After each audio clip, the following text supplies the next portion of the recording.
In a world where Carolina Panthers fans have an insatiable thirst for Panthers news and opinions, only one podcast roars ferociously. It's the C3 Panthers Podcast. Welcome, everybody, to another edition of the C3 Friday Free-For-All. I am your host, Cody Lashley, coming to you once again on a Friday afternoon, hosting the show for Panther fans, by Panther fans. That's right. If you want to come and be a part of the action, the link to join is in the description box down below on Facebook and on YouTube. And I've posted the link in the chat room for those who would like to jump in and be a part of these festivities. Once again, I'm joined by some of my Friday free-for-all compatriots, faithful Nick Montero, moving into the brand new crib. What's going on, bro? What up, man? You said it. Moving stuff around in my kitchen, trying to get situated. You know, just been one of those days, one of those weeks. Hey, but man. Looking forward to talk about the Panthers, man. Yeah, man, it's one of them days. But hey, man, that's what the free-for-all is for, man. Let people come in and decompress, talk about the Carolina Panthers a little bit. That's what we're here for. Kenneth Panther Pickle, what's up, brother? Hey, man, what's happening? Doing good, man. Doing good. Some free agency moves today that I'm sure we're all gonna get into. But yeah, how you doing, man? I'm good. I'm real good. Just been chatting all day about football when I'm not at work, and kind of been chatting it even if I am at work and the boss ain't looking. Maybe that's not exactly the thing I should do. But, you know, what he don't know won't hurt him. As a real Panther fan would do. You know, you have to stay up to date with this football team and all their goings-ons, whether that's good or bad. Jay Stubbs joining us once again. What's going on, brother? Nothing, man. Just chilling, man. Excited, about this amazing contract that Ian Thomas has got. I feel like I sense some sarcasm in your voice, what? Good man. What? I know, right? Crazy, man. That Panther fans don't like the moves that Panthers make. What a crazy concept. Real quick, let me add. Before. Yeah, right. Let me add these two distinguished guests to the stream. We got Drew. Drew, what's going on, brother? What's going on, fellas? Out here moving cars to get plowing done up here in the great state of Maine. Uh-oh. That time of year, huh? Oh, yeah. Another 6 to 8 inches today. It was 75 in Charlotte. Lucky you guys. Man, they were calling for about 12 down here. Then they bumped it down to 6 to 8, and I think we actually got like 5. Good Lord, dude, that's insane, y'all. In Bristol, Tennessee, I'm swimming. Do y'all ever get used to that? There's water everywhere. I'm swimming. I'm sweating my ass off outside. Do y'all ever get used to all that snow? I don't know if you ever do, man. My brother's in Connecticut right now, and yeah, he's got a bunch of snow up there as well, man. We're also joined by my man Kevin Boshoven. Kevin, what's going on with your brother? I'm just on my lunch break from work. It's all good, man. We accept people on the free for all. It don't matter what you're doing. We just prefer you not be on the toilet. But you know, as long as you're not, as you're not doing that, we have a home for you. I'm on the toilet right now, actually. Or in the shower. Or in the shower. Yeah, you better have all your clothes on. I'm just saying. Okay. Yeah. But if you appreciate the content, consider hitting the like button, hit the subscribe button. Hit the notification bell for every single time the C3 podcast goes live. Without further ado, let's jump right into it, boys. Ian Thomas has been given the bag by the Carolina Panthers today, and we're going to go over some of the contract details here. He was given $16 million. The first year he will get $6.43 million and $8 million fully guaranteed. Just some numbers to go along here. Ian Thomas was PFF's number 48 tight end amongst 48 qualifiers in 2020. He was number 44 out of 45 in 2021. Improvement. Yeah, right. Some improvement. Thomas has run 804 routes over the last 2 seasons, but has gone 38, 333, and 1 receiving. Not great numbers. He's a far better run blocker than he is a pass blocker. Much more snaps in run blocking, and he finished with a 52.1 overall grade. That's 69th of 73 tight ends rated. So, boys, let's just jump into this, man. I wasn't expecting to hear this today. How are you feeling about the signing of Ian Thomas? This is the most Panthers thing I've ever heard. Well, not ever heard, but this offseason. That's a fact. This is the most Panthers thing ever. So. I mean, this goes along with Robbie Anderson getting extended last year. I'm just like, why? You know what it reminds me of, y'all? And I know I'm older than the rest of you, but most Last of you. year? Anyway, no. It reminds me of a John Fox move to have 2 blocking tight ends on the roster. That's exactly what it reminds me. Well, it made more sense back in the day when we ran the ball every play. Well, Yeah. maybe that's the recipe we're going with. That is. It's going to have to be. Because even McAdoo, back when he was the offensive coordinator for the Giants, they didn't go out and get elite tight ends for him. He stuck with what he had, and they blocked as good as they caught. My main problem with this. No, go ahead, Jay Stubbs. Cody, I think it goes back to what you've been saying for the past season and a half. Because I think when we all kind of bought into Matt Rule at first, and then the signs were there, but it goes back to he just cannot evaluate talent, and this is just overpaying for a guy. Like I saw Rashad's video today. Yeah, we could have got somebody in the 4th round, man, to block. You know what I mean? Like I'm not trying to get the man, but it's ridiculous. I mean, that $8 million that could have been a guard, bro. You know what I'm saying?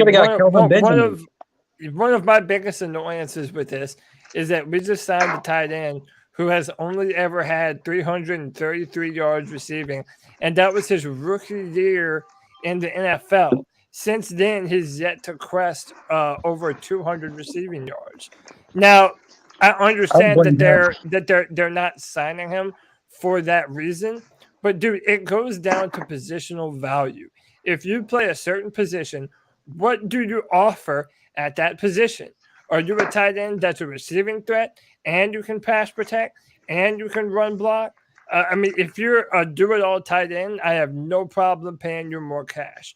But if you're just a run blocker, I'm not sure how I feel about $18-something million worth of a run blocking contract. Like, to me, not only is it a testament to us not understanding position value, but also to how bad the offensive line is, that they felt like as an emergency, break lever or break glass in case of emergency type of moment, they had to have a player like Ian Thomas in case their offensive line falters on them. It's Cody, a panic maneuver. You say they don't know positional value. Scott Fitterer came from Seattle where they traded a left tackle for a tight end.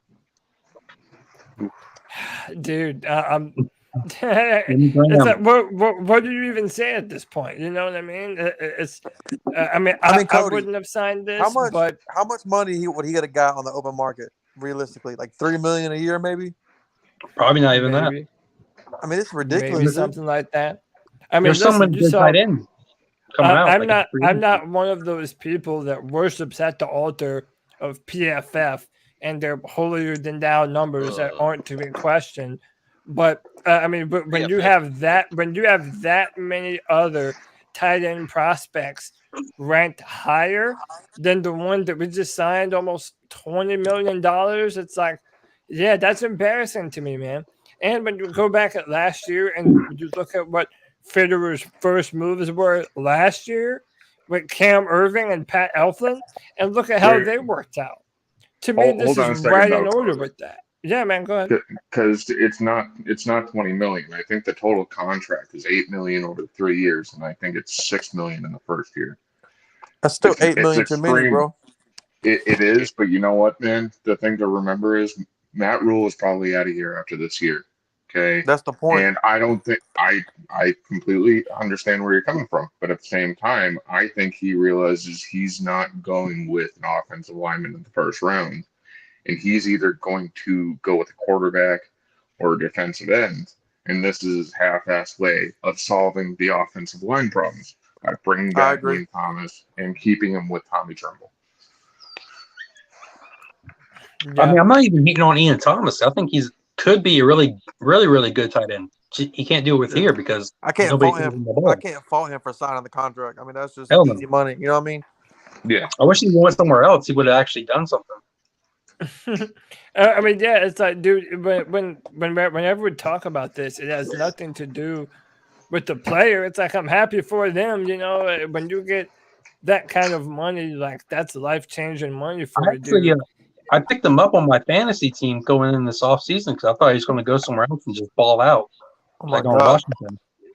Yeah, but it's like as far as what tight ends are going for nowadays, I mean, he's not the highest paid, but at the end of the day, man, there are still, in my opinion, much bigger holes left to be filled on this football team. Absolutely. Also, I wanted to throw this out to you. Do you think that maybe them paying money to a tight end is them kind of foreseeing the fact that they're not going to be able to upgrade the offensive line via free agency this year? Or draft. Man. You know, I was listening. I've been real close listening to Joe Person. I heard Joe Person on NFL Sirius Radio today because they were talking a lot about quarterbacks and and they were talking about Panthers and anyway. And Joe said that Joe said the Panthers' priority, from what he understands, in free agency is quarterback, and they want to fix the offensive line in the draft. Here's what I think. But he also said that their number B plan was if something gets in the way with A, then they'll have the backup for the B.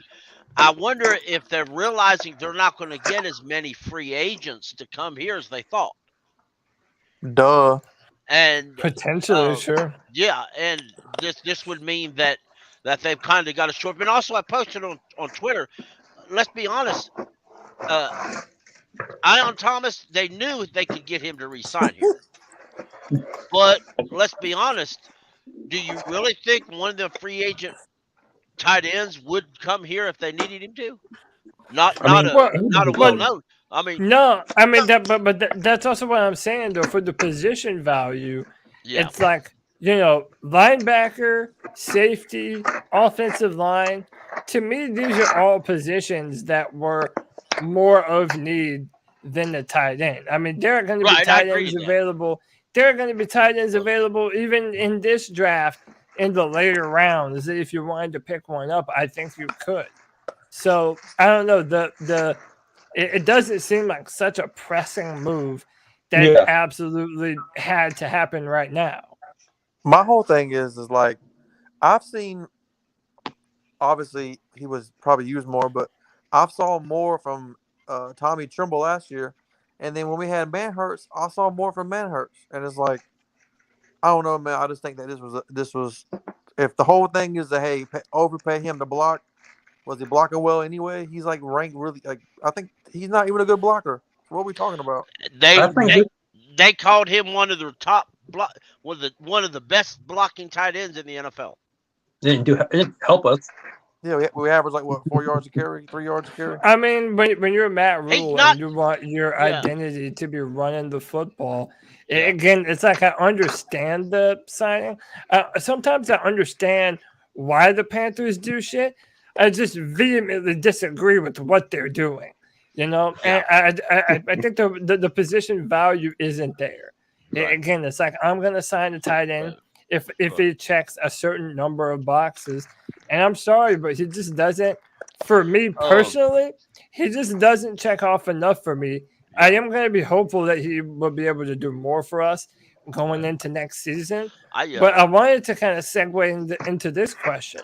Now that we've signed Frankie Louvu, now that we've signed Ian Thomas, what does that mean going forward? We've yet to sign Haason Reddick to a long-term deal, and we've yet to sign Gillylock, Stephon Gilmore, to another contract as well. So does that push any Dante. of these players?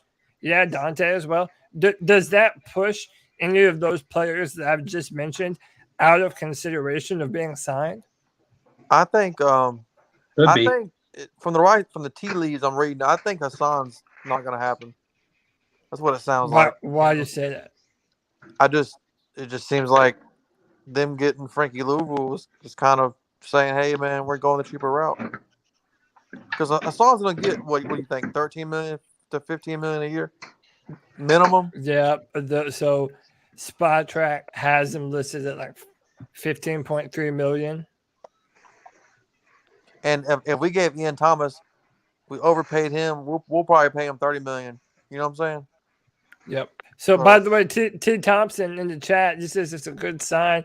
I don't give a fuck what anyone says. So tell us why, man. Tell us why this is a good signing. I'm not saying you're wrong either, but what is it that you like about this signing? That's what the free for all is, man. Make your voice heard, man. Still want to wear it or something. What'd you say? Brought his jersey. He probably bought his jersey. Still wants to wear it. It's like drafting a defensive tackle with a top 6 pick. Oh wait. So hey, I'm gonna be honest. Yeah. Last year we thought we had an idea of what we needed to do in the draft, right? This year we know what we need to do. We need to take offensive linemen, but it's like I think everybody was. I'm not gonna say shocked, but I think everybody was pretty like, "Hey, J.C. Horn pick." We're like, okay, that's kind of weird. So I think everybody's kind of freaking out because this is the first time in forever that we have no idea what's going to happen next. You know what I'm saying? Yeah. So let me ask you guys this: why do you think we went with J.C. Horn last year? Because I just came up with it. I think I have an idea as to why. Mm-hmm. Go ahead. Yeah. I had heard that Fields had dropped too far in the draft, and this is why I take it from what I heard on Sears Radio today, in that they were having conflicts in the war room with which quarterback to take. So yeah, but they all liked Horn, so they took Horn. That may be something, but yeah. So go ahead, Nick. I can see that. I honestly think that it's because the Falcons went with their tight end there. What's his name? Kyle Pitts. Kyle Pitts. Because everyone was like, "Oh yeah, this guy's going to be one of the best receivers in the NFL," and J.C. Horn was one of the very few guys that kept him in place. I can see that too. I just think they thought he was the best available. So before we move on too much from Ian Thomas, are any of you hopeful that he can play a bigger role going forward for the Panthers than he has played currently? What is the average? What's his season like averages? Too. So what's his average? What his average? I know he's a blocking, but what is the average per yard? How many snaps does he average? I've never seen him drop a pass, really. Well, how about this? In his 4 years in the NFL, he has 90 receptions, 802 yards. The average is 8.68 yards per catch. Long was 41 yards. He only has 4 touchdowns in 4 years. So do you think that there's any chance? I mean, yeah, well, kind of, but I'm saying he has Greg Olson's one season of Greg Olson is his whole career. He could improve considering the offensive coordinator is better than the offensive coordinator we've had the last 2 years. I guess. I mean, it seems like we're not using any tight ends at all. And for the last 2 years, and even a little bit before that, we were using tight ends more as a blocking role than a receiving role anyway. And I think that's why they signed him. They just value him So, as a blocker more than anything else. Yep. And they want to have an identity of running the football. Right. And the way NFL contracts are structured, this contract could be structured more of a 1 year, $6 million deal than what it appears to be.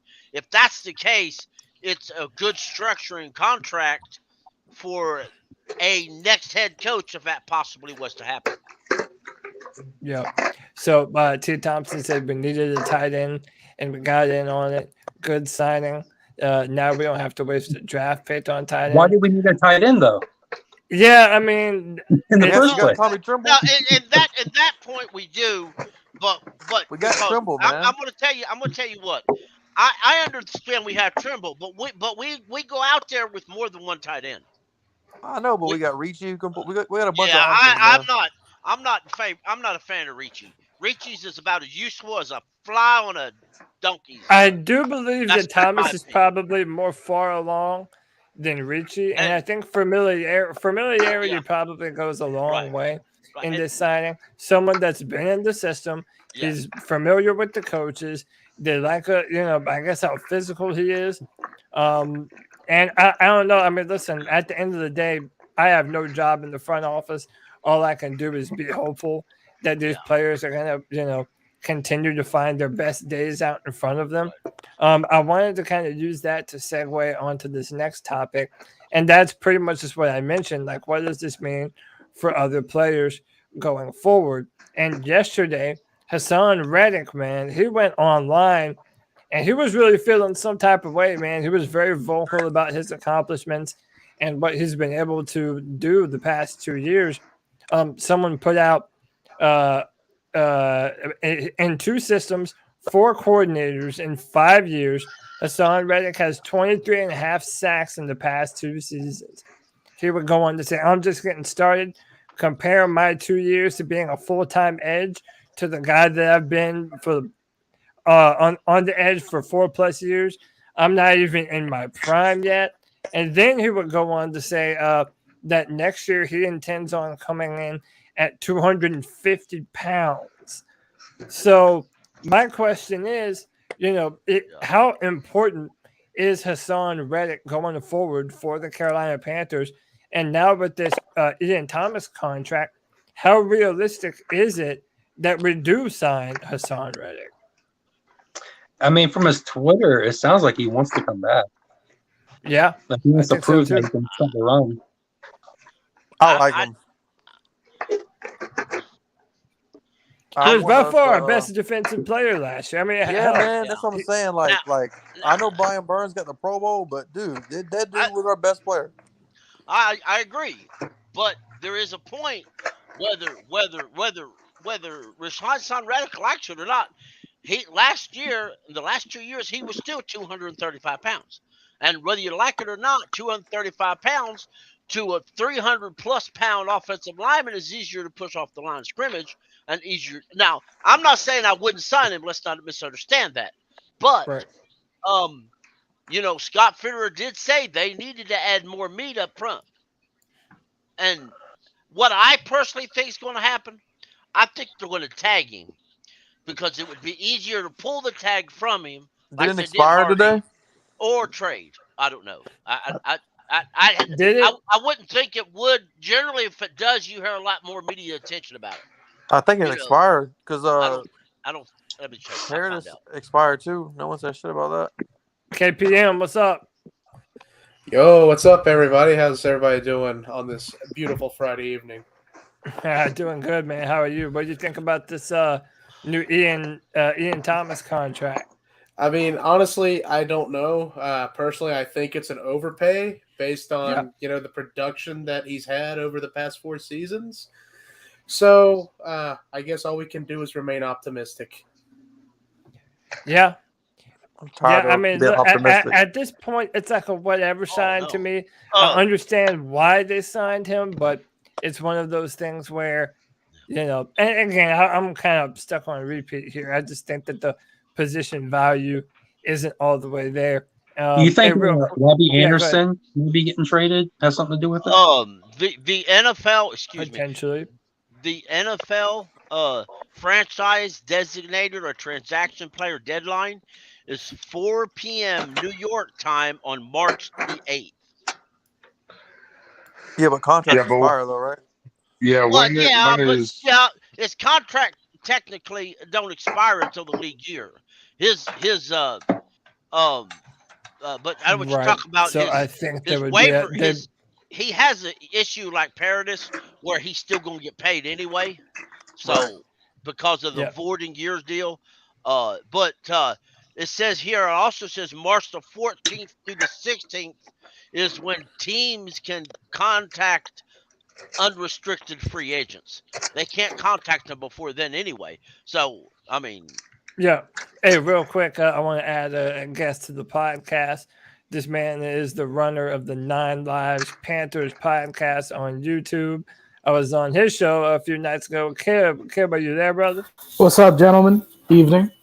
What's up, man? Happy you could join us. What it Hey, do? man, give us your thoughts on signing Haason Reddick to a brand new contract. What are your thoughts? Wait. Or You signed him? my bad. Freudian slip. Ian Thomas. Oh my God, Cody, you Ian gave me a heart Thomas in attack. his contract. My bad, man. My bad. Cody, you have a birthday, and you all of a sudden get Alzheimer's. Okay. Yeah. It's time Yeah, to I put you in know, the home. right, man? Or maybe I was wishing for Haason, so that's the name that I said. But yeah, man, what's on your mind about Ian Thomas? I don't know. I feel like, I mean, if you follow my Twitter account, I tweeted a couple of things and I got a lot of hell for it in the DMs, but I wasn't all opposed to signing him. The deal's going to break down to essentially a guaranteed 1-year deal, and everything else is a prove it. And I was for it. I don't, and a lot of people, it's 50-50 because, the man is getting paid $8 million, but, he hasn't showcased anything. But if you look at his targets, he's averaging a target amount of 35 targets per season, which is really nothing as a tight end. But Yeah. So, it's a 50-50 thing. In my opinion, I think it's a good deal.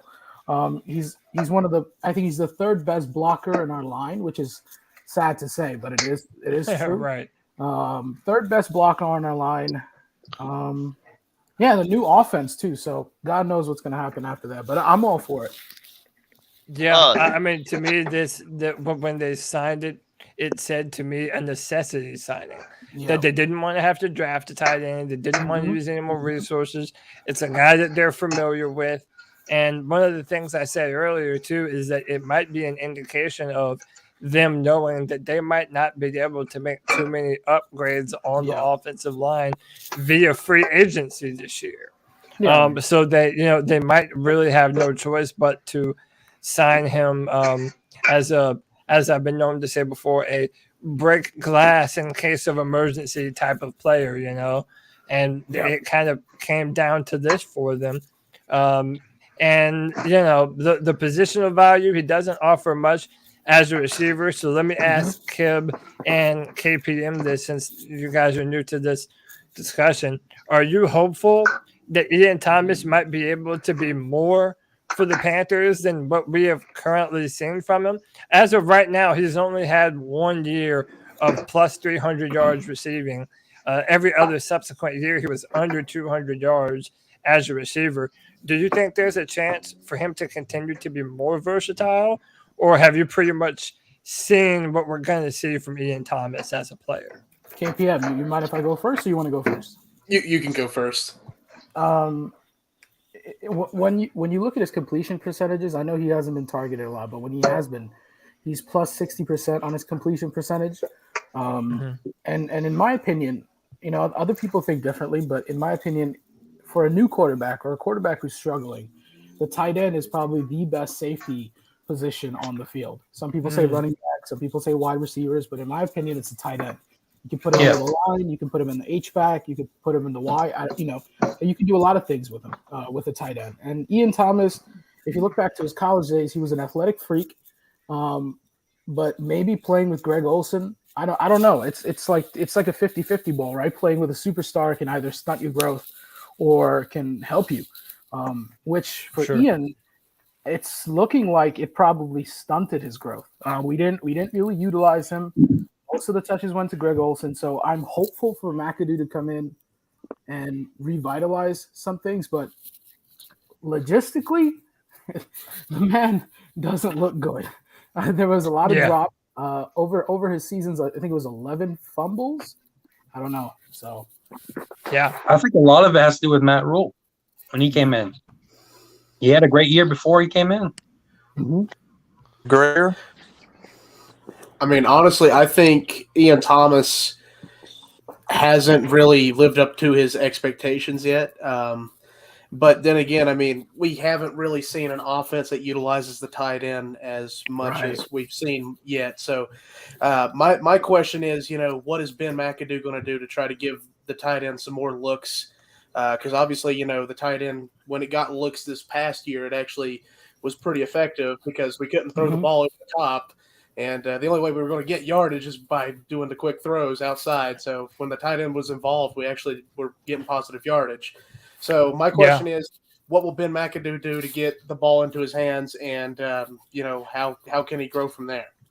And that's a tremendous point too, because if you look at last year, when the Panthers drafted J.C. Horn, there was a bunch of draft analysts that were kind of befuddled by that move, including guys at PFF, because they said that J.C. Horn is a press man corner, and Carolina, they're traditionally run more of a zone type of system. And I had always said at that time, well, yeah, it makes perfect sense to me, because that signals to me that the Panthers want to be more aggressive and they want to play more press man coverage. Because of that, what I'm wondering is, now that we've signed Ian Thomas, we have a very young, very tough Tommy Tremble.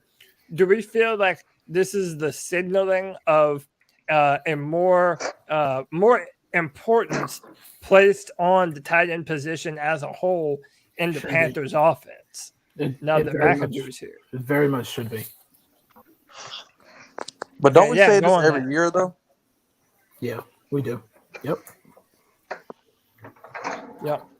And Kev, no problem, man. You can jump in and out whenever you got to, man. I appreciate you showing up, brother. You want to say something before you jump out? No. No. Enjoy work, bro. Do your thing, bro. Yeah, man. Take care, bro. Yeah, man. So, So does this signal to any of you that the Panthers might be putting more importance on that tight end position? Look, man, my thing is, okay, he was on the roster back in Joe Brady's first year, whenever we had basically no other tight ends, okay, and he didn't get really any sort of production out of him. Now, that could have been a Joe Brady issue, or that could have been the fact that the dude just doesn't perform. And I'd like to see what happens this year. But if he doesn't perform any better than he has already in the past this year, I say we just cut him after this year and be done with it. It's just taking up a roster spot or trade him away. No, and you would be in good position to cut him, because after this year, his money is what, $2 million? That's it. $3 million, I think. $2-3 million. Yeah. And really, after that, is just up in the air. I don't know. I didn't get a chance to look at it, so Cody, I don't know if is it a 2-year or a 3-year deal? It's a 3-year. So it's a 3-year deal. Hang on, I can pull up the only eight's guaranteed. 6 first year, 2 the second year. So okay. Yeah, so he'll earn $6.43 million in cash in year 1, and $8 million of that money is fully guaranteed. The total 3-year extension is worth $16.5 million. Got it. Yeah, so I Cody, to your point, I think it suggests that we're going to a more balanced offense. I don't know what that entails, because we still have Christian McCaffrey, and he's probably going to get 30-plus touches. It's just inevitable at this point, no matter how much we say, hey, maybe he should be in the slot instead of a running back, but he's going to get the bulk of the touches. So I don't know what a balanced offense looks like, but we're gearing towards it. And, I think everyone would benefit to look back to those Giant years where McAdoo was playing with coaching Eli. and what that looked like, because I don't watch the Giants at all, but hopefully this does, because Tommy Tremble looked extremely promising in the preseason. He looked really good as an H-back and as a in offensive line tight end. But Ian Thomas is not a good out in the open receiver. So I don't know what that does for us. Yeah. And that's why my enthusiasm of him being able to all of a sudden become this receiver that he never has been before. Like, I don't expect that. Just plain and simple. I don't think that's the offense that Matt Rule and Ben McAdoo want to run. I can't say that for certain about McAdoo because, like Kib said, I'm not a Giants fan. I'm not super into what McAdoo has done before. I do listen. I've been saying for as long as anyone will listen that the Panthers need to run more 2 tight end sets. Yep. That it just gives us more versatility in how we want to approach things on the offensive line. If you want to go max protect or make it look like you're going max protect and then leak one of those guys out into a route. Get something going underneath. There's just so many options. I do know the Patriots made good use of 2 tight end sets for a number of years, and whoever the quarterback is going to be for Carolina, it just seems like it would make their life easier. And what's funny? What's funny, Cody?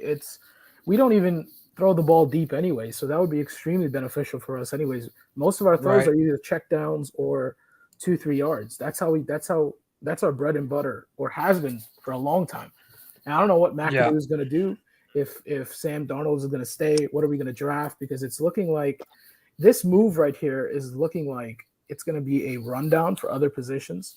We're not going to be able to hit free agency. That we're going to have to show up a good amount of money for good free agents. So, in my opinion, don't look towards free agency. That's not going to happen. So it's looking like we're going to trade back, get most of our pieces from the draft. And if that happens, then it's going to look like a completely different offense. So yeah, and I also think that so much of the money now, and that I already pivoted to it, but I want to keep on pivoting back to it. Is for anyone who wants to jump in on this, just to brainstorm some ideas here. What does this mean for the rest of our free agency money?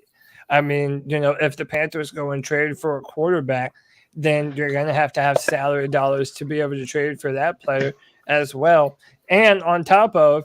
You're going to have to be able to have enough money to sign your draft class too.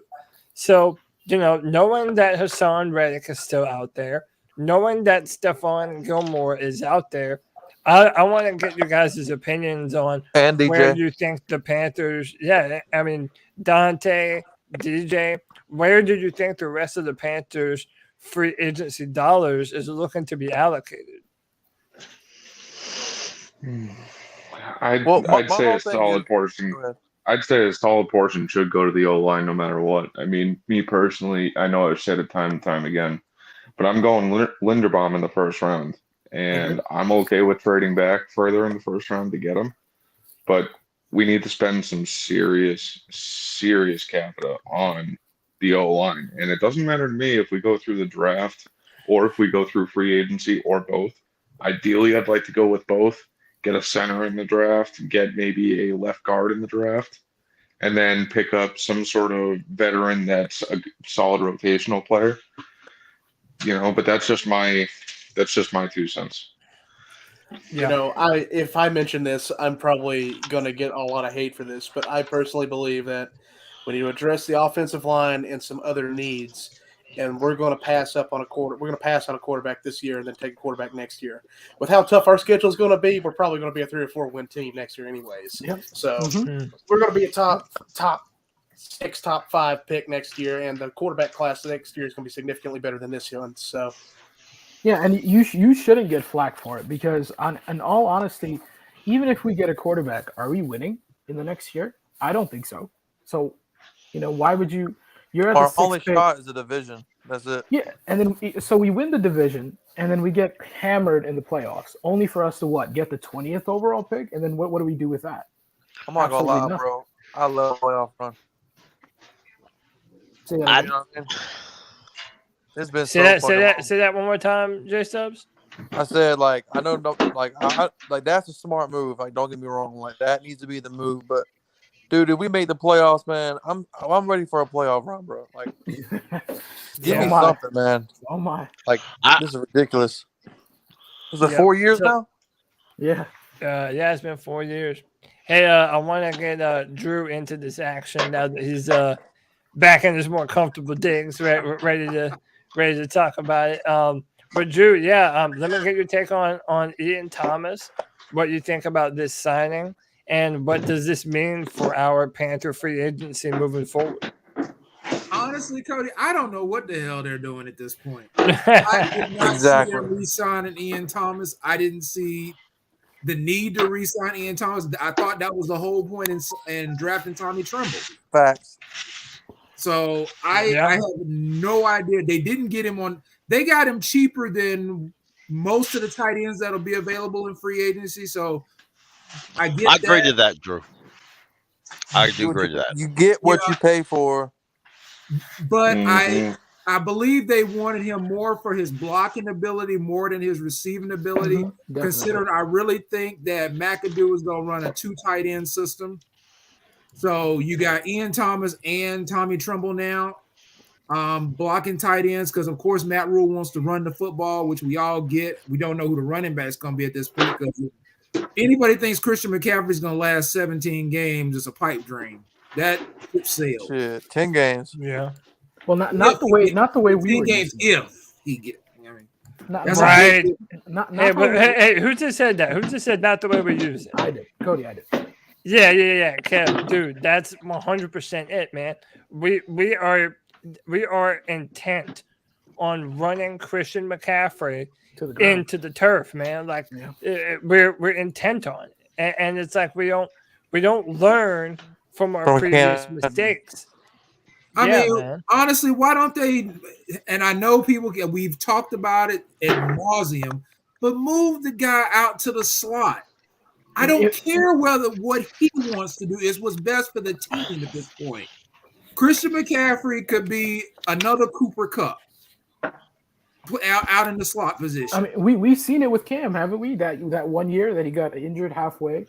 I mean, wasn't that the year that he got that he was in the MVP talks 2 years ago? Or 2018? Yeah, 2018. Yeah, so he made some really good catches. I mean, I remember watching one game where he was put in the slot and Cam got hit as he threw it, and he was juggling the ball and ended up coming with it as he slid down for the first down. So remember the catch in Arizona where he dove? Yes. He's got Ian Thomas have got talent. It's just maybe we get a coaching staff that on some coordinators and some positional coaches that actually mold him into what he needs to be. I'm sure they'll give us some kind of spinoff. It's like they did last year when they said that Sam Darnold plus J.C. Horn equals Super Bowl or whatever the fuck they said. They said that? No, basically. So you put McCaffrey out at the slot. Draft the running back from Alabama, Robinson Jr. That's what we need is a freaking power back. Also, there's a running back coming out of. I agree. There's a running back coming out of BYU who's a really good player too. Hey, so in a little under an hour, we're gonna do another mock draft here, and we can all have say so in who we're gonna draft. So stay tuned for that too. And there's a bunch of good power backs this year too. Hey, Drew, I wanted to go back to you real quick. I asked everyone else this. Do you think that this might be a signaling of the tight end being a more important role in our offense, that maybe McAdoo will be more dependent on the tight ends than we've seen before? Or is this just kind of familiarity? No, I think McAdoo, even when he was with the Giants, they incorporated the tight ends more into their passing game. So I think we will see more production out of Ian Thomas and Tommy Tremble this year than we have the last couple of years. Okay. So is it possible that maybe we haven't? It won't be like a Greg Olsen type of workload. But I mean, they will have to guard the tight end. Defenses will have to respect the tight end position this year. Hey, Drew, Yeah. I agree with you, man. My whole thing is like, and I think Cody's the same way. It's just like, my whole thing is like, this is like more of like, this is like a necessity. Like, I don't know, man. It seems like we have so many more problems than a fucking tight end that doesn't produce. You know what I'm saying? And I agree with you, J Stub, on that. But I think we got like $18 million in cap room. That's it. Not even. Well, they haven't started restructuring contracts. Yeah, yet. there's been very few people signed across the league, re-signed across the league. The teams are just now entering this phase of working out cap and re-signing cap and cutting players. There's a couple of teams that are way completely over the cap, and they've got to make some cuts. The Saints and the Packers. It's still going to be cap, no matter what we do. We can push it down the road. It's still going to be cap. You know what I'm saying? Well, that just goes with the territory of an NFL franchise. I'm just glad we have Suleiman to run the cap. I think he's very good at what he does. Yeah, his contracts, the past 2 contracts look pretty good. I ain't gonna lie. Yeah, but that's why they extended Suleiman too. They believe he is going to be our salary cap wizard going forward. But hey, Nick, my brother, I know you got to jump out of here. I salute you, man. Appreciate you for jumping in. Anything you want to tell the people before you jump out of here? Man, it's we just got to remember it's pretty early in the off season. We got to wait a little bit. As much as it sucks to be patient, it's what's best. I mean, we can always sit here and talk about hypotheticals, but just remember it's pretty early. We still don't know what the team's going to do. We still have to restructure a whole bunch of guys, and that'll determine where we go from there. So. But yeah, we'll see. Hey, Nick, before you go, answer me a question. This is from Zach Simmons 13. If you had to franchise tag one right now, who you picking? Stephon Gilmore or Haason Reddick? I'm franchise tagging Stephon, and I am signing Reddick to a deal. I agree. Agreed. Because let's face it. Stephon only has a few more years left. Okay, and then it sounds like what, 26? Something like that, yeah. And I think Haason can be the long-term answer over Burns. And it sucks to say, I like Burns, but man, you can't argue with Hasson's production. Yeah, I still don't think the front office is sold on Haason Reddick. No, I maybe think not. We'll see. That I want to jump into that conversation right here. I think that's going to be a good discussion. Nick, I appreciate you, brother. Much love, man. You can always all right, Nick. Have a good weekend, brother. Later, brother. Peace and love, man. See you later, guys. Keep pounding, dude. Yeah, but that is a good question, though. And I do want to move back to Haason Reddick. The fact that he was very vocal on Twitter yesterday, talking about his importance to the team. And again, he even alluded to when talking about his run defense, talking about wait until next year when he's 250 pounds. And my question is how up on the priority list do you believe Haason Reddick actually is right now? I think this man was snubbed to go to the Pro Bowl last year. I definitely think he should have went to the Pro Bowl. He's by far our best pass rusher. My question is, how highly do the Panthers think of Haason Reddick, and do you believe he's a priority for us? He should be. I think he's a priority, but I believe Fitter has a price point, and that's what it's going to come down to. If he fits that price point, he'll get re-signed. If he wants more than that price point, they're going to let him walk. I agree. And that's a very tough thing because think about it. 11 sacks doesn't grow on trees at all. The last time we had 11 sacks, Peppers. God knows how long ago. It was years ago. I think a couple Julius years ago. Peppers. Julius Peppers, and he 2018. was old Julius Peppers. So 11 sacks, and he has done it with different coaching staffs. And what the man is doing on Twitter is only hurting his contract talks because it seems like he wants to stay here, and that's never a good thing. That's why they tell players to shut up when it's time for contracts. Don't go on Twitter. Don't go on social media. But he has been extremely active. But you don't give him a blank check either. You can't. No, of course not. You can't just give him a blank check. Yeah, because the franchise tag The franchise tag for a linebacker, because that's what he's classified as, is a little over is 17.4 million. Yeah, but his contract, his market value currently is standing at 15 million. Exactly. And he looks like he wants to stay. He wants to stay, and he's one of those positive players that likes to work with the team. I mean, if you go back to the reports of people not buying in, and then look at his tweets, he clearly looks like he wants to buy in. He really never does. gave up. He never gave up the entire year. And he's one of those players, in the locker room that is extremely vocal. Right after Shaq Thompson, right? So Haason Reddick, he's not doing himself any favors by going on Twitter and saying he wants to be here, he likes the team, he loves, and he's like, don't count me out. I'm going to be 250. This man wants to stay. Now, $15 million is no easy money. We're currently standing at $15 million on the cap. Ian Thomas's contract, I don't know how much that's going to affect our cap, but $15 million. I agree if it's $15 million, but my point is, what if he wants more?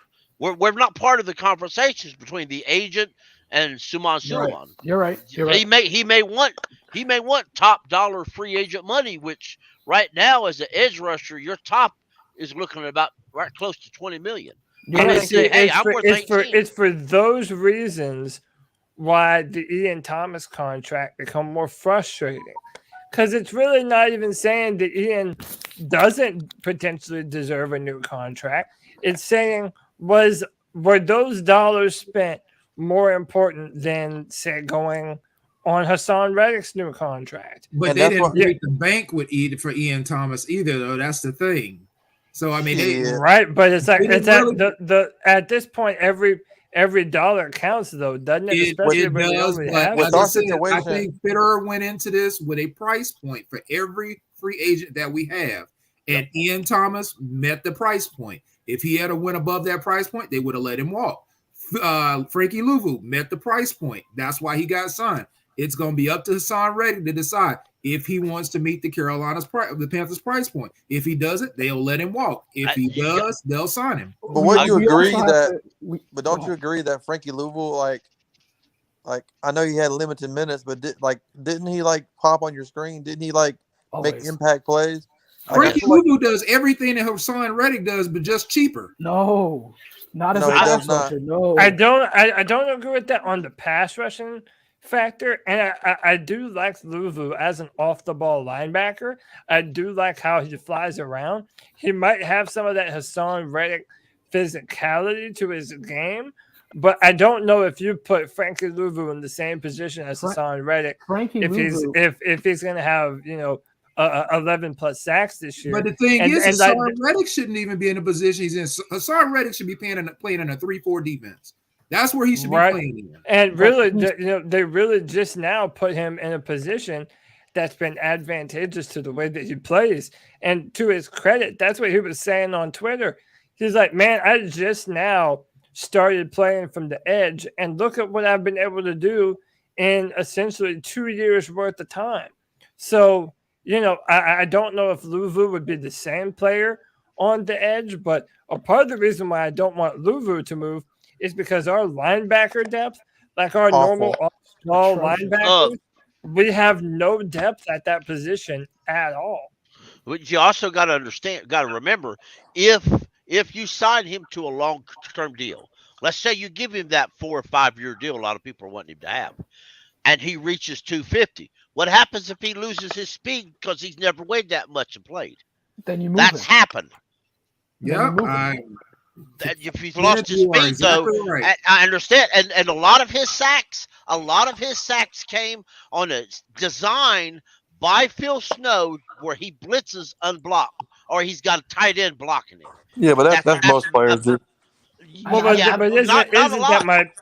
isn't that my point, though? That if you look at how Haason Reddick, how important he was to our defense last year, and how our defense used him, like, to me, if you want our defense to be able to pick up where it left off from last year from an aggression standpoint, Haason Reddick is pivotal to that.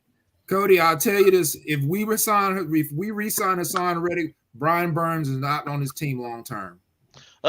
You're right. I agree, because I tell you why. To me, and you may disagree, To me, there is nothing Haason Reddick has done that Brian Burns can't do if he lines up at the same position that Haason Reddick did. You line Haason Reddick or you line Burns up. I mean, at Burns linebacker. is getting double though, bro. Burns gets doubled all the time. Yeah, he does. exactly. But I agree And with Reddick the premise. So that's the point. If you're going to pay, if you want to play Haason Reddick 15 plus per million, teams are going to start doubling him because he's the guy on the list. No, I mean, I think his numbers speak for himself. I don't think his contract is going to change anything. The man has if he gets paid, if he gets paid like a top talent edge rusher that he wants, he's going to get a lot more attention than he has in the past. If we he pick almost up made the Pro Burns, Bowl. Burns' he may not make a Pro Bowl. He don't get 10 sacks because if he starts getting double teamed. We don't have to pay Burns until next year. We can pick up his option. Right. We have him for the next 2 years. You know what I'm saying? But that's what I'm saying. He's not on the team long term. I mean, 2 years. 2 years. 15, it's long for us, I guess, bro. Shit. 15 million. The number 15 million is an average for years, right? You don't have to pay a guy 15 million his first year. You can go 7 million, then you can move up to 9, and there's a lot of things you can do, right? So, you know, there are ways to restructure a guy's contract, but there are ways to negotiate a contract so the first year isn't penalized. So if he is 250 pounds and we're paying him about $8 million his first year, and then the contract keeps moving up, it's very easy to move him. Or you can just, or you know, if things don't work out in the offseason, who's to say we don't go back to a 3-4? You know. Yeah. But if you resign Reddick, then Brian Burns becomes a trade chip. You still have 2 more years, man. On the bench. But my thing is this though, like David Tepper. I feel like David Tepper and people in our front office, they have this belief system that all they have to do is fix the quarterback position and fix the offensive line, like it's that easy to do, and they're going to be able to insert that into this already good defense, and they're going to be able to, be ready and able to make a run. But that's my point. This defense, it doesn't matter if you're a 3-4 or a 4-3. Our pass rushing duo is Brian Burns and Haason Reddick. We don't have a badass defensive tackle in the middle of our D line that's wreaking havoc to the point yet where you're getting a pass rush from the interior. Our pass rush comes from our exterior, from our edge rushers. It's Brian Burns and Haason Reddick. Those two players. Right now, if you feel Brian Burns isn't going to be here long term, fine. He might not be. But if the Panthers think that they're, 1 year away and only a few minor tweaks on offense, then that means Haason Reddick and Burns right now are a pivotal part of this defense. And in my mind, there isn't a more important player for the Panthers to sign from their own team this offseason than Haason Reddick. I think you have to sign him. But Cody, to get the quarterback, the type of franchise quarterback that David Tepper wants, he's going to have to get rid of his best trade chip, and his best trade chip is Brian Burns. So let me ask this. I disagree, man. Yeah, I disagree. Well, who else are you going to trade? Who going to trade? Let me ask you this. Because you draft picks? Scott Fitterer said we need to get bigger up front. Scott Fitterer also said that Sam Darnold and Jason Horn is a move. Yeah. If you keep Burns and Reddick both, and you have Reddick put on 15 pounds, is that what he meant by getting bigger? If you want to revert to a 3-4, then you're going to spend a lot more money in free agency getting bigger guys up front. Because I'm here to tell you, if you go line up Fox and Gross Matos as your 3-4 ends, you're fucked. They're probably going to bring Daquan Jones back, and that's going to be the two most valuable positions. He's already an old man. But if you bring Daquan Jones back, then it really makes no sense of what Fitterer said. As Kenneth said, he said that they wanted to get bigger up front. We have no cap room and no draft picks. But how are you going to get bigger up front when all you did is bring Ian back Thomas Haason Reddick with 15 more pounds? The two most valuable positions in football right now. Let's go to Kim and then we'll go to Jason. The two most valuable positions in NFL defenses right now is the pass rush and cornerbacks. You don't give up the second or first best pass rusher you have in hopes of getting up or moving up in the draft. That is the most valuable position right now in the NFL in terms of defense. I understand what you guys are saying, that Brian Burns is a trade chip. That's completely understandable. The other side of it is we can give him a couple of years and we can work with this. We started off as the second best defense and we fell to 21st, right? And if you give up Brian Burns, where do you think we're going to fall to? It's going to be atrocious. It's going to be laughable. But then how will you expect to get the quarterback that David Tepper wants to try to get? The quarterback will come. Listen, the next year we're touted to win 3 games. Then we'll have a new head coach because Matt Rule's going to lose his job. That'll be fine. Listen, it's about time to get a new head coach anyways, right? Well, I agree with you. I definitely agree with you on that. But Matt Rule's not looking to lose his job. Some of them teams he is going to lose his job in order to keep his job. Hold on. Let's go to Jay Stubbs, because I said he would go after Keith. Go ahead, I'm just saying, Drew, I'm not saying you're wrong. I'm just saying we do not have draft capital. We have barely cap space. That's why they re-signed Ian Thomas. That's why we're probably bringing Daquan Jones back on a cheap deal, because they went all in last year for no reason at all. They spent all their assets. They got Stephon Gilmore, which it was cool. We gave up nothing for him basically, and we have Brian Burns for the next. If we get his player option, we have him for 2 years. So we should make any moves now. Let him play this year and worry about it the following year. And get Haason Reddick signed, and then we'll see what happens in 2023. But we're really an O-line, and I know that's the half the league. I understand that, but if we can trade back and get a guard and a center in this draft, and then wait till next year for the quarterback, let Sam Darnold die for the cause. Yep. Don't get Kirk Cousins. Don't get Jimmy G. I know nobody wants to hear that, but that's what it is. Now, Jay Stubbs, I agree with you. I agree with you wholeheartedly. But the thing is, we're looking at it in a sensible way. Matt Rule is looking at it as, I need to do whatever I need to do to save my job because my ass is on the line if we don't win this year. So he's not thinking the way any reasonable person is thinking. He's looking at Matt Rule's responsibility to save my job. But really, isn't Matt Rule kind of screwed no matter what he does? Yes, because if they spend all these resources and go get Deshaun Watson, let's just say, since we're dreaming, if they go get Deshaun Watson, then that means you don't have enough money to sign Haason Reddick. There goes a major important piece of your pass rush. Oh, by the way, and there goes out your first round pick. So now your defense is going to take Cody and Deshaun Watson is going to tell David Tepper to get Matt Rule the fuck out of here. But Cody, I'm just saying from the things that we know. That doesn't mean Haason Reddick's gone, Cody, because they can get Deshaun Watson and still sign Haason Reddick by backloading his contract. Yeah, but would you be willing to backload that? Yeah, that's what I'm saying. Like if you're Haason Reddick and backloads and Deshaun Watson, if he wants to be, he wants to be a Matt Rule guy, and he wants to be here in Carolina.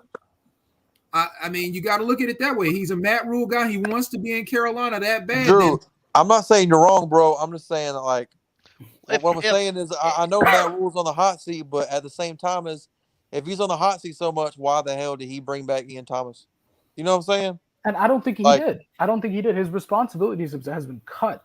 I mean, he didn't make any hires by himself, right? The moves around him hasn't been him just solely, right? There was a video. Do we know that though? There's a video on he loves Ian Thomas, Twitter. Bro. I don't care what anybody says. That was posted by Joe Person, I think. That's got the guy that they fire or agreed to part ways today was the guy who recommended to go get Sam Darnold. Of course, everybody agreed on that. Of course, they're gonna blame something. Everybody agreed. I'd blame him too. He's the grandson of Jerry Richardson. His ass should have been fired before when Richardson was. Them boys said J.C. Horn and Sam Darnold was number 1 pick. Well, see, David Tepper messed up last season. Well, he messed up first of all by giving Matt Rule final say on roster control and 7 years. And 7 years, but the roster control was one thing. But he also messed up last year because David Tepper wanted to draft Justin Fields.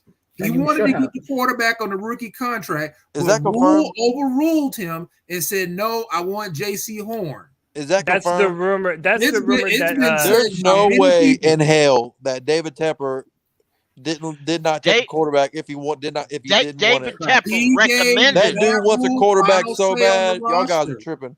Dude, well, this is what I say. All football personnel. This is what I've been saying about it, and I've believed it for a while.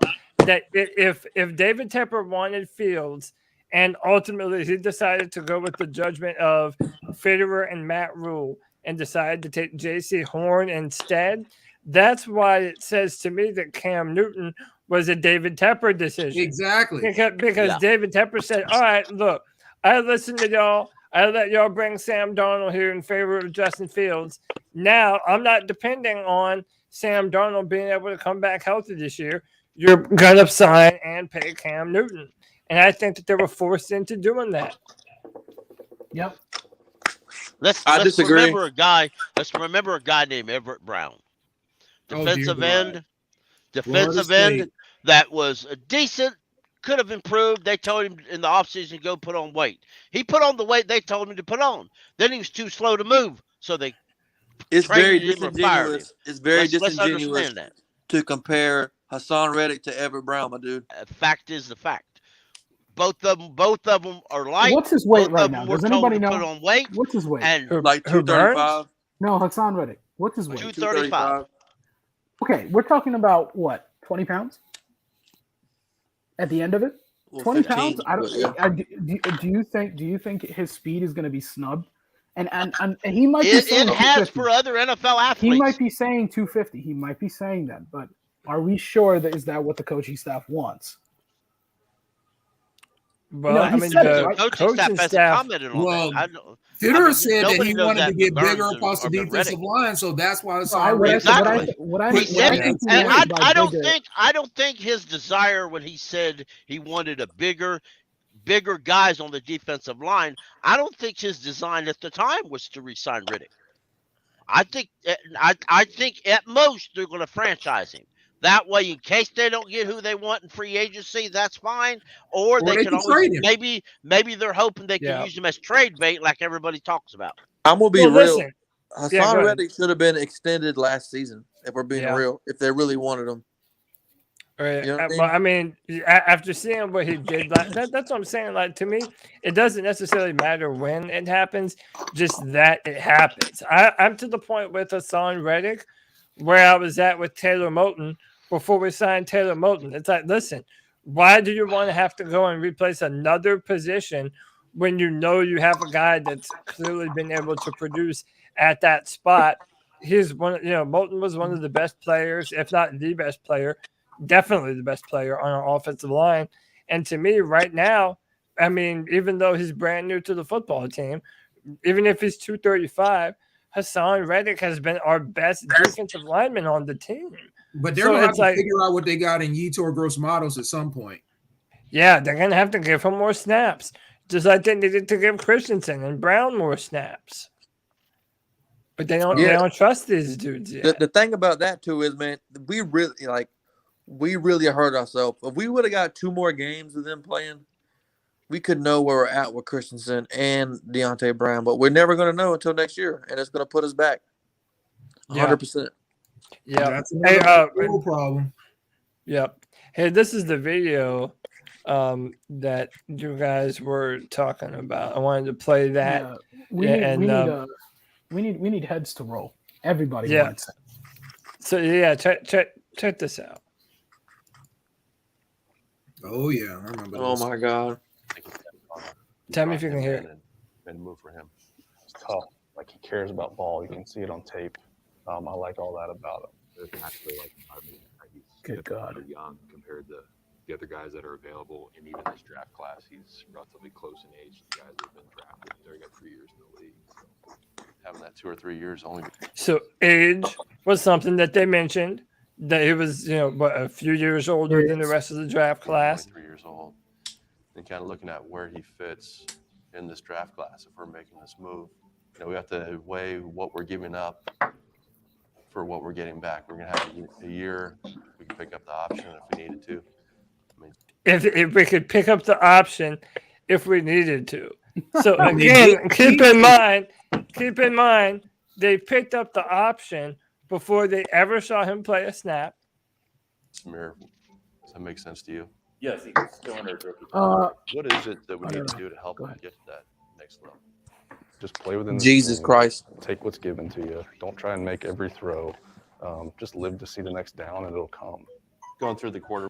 Just live to see and by the way, so that I'm gonna play that last little part. Need to do to help him get to that. I mean, Samir, does that make sense to you?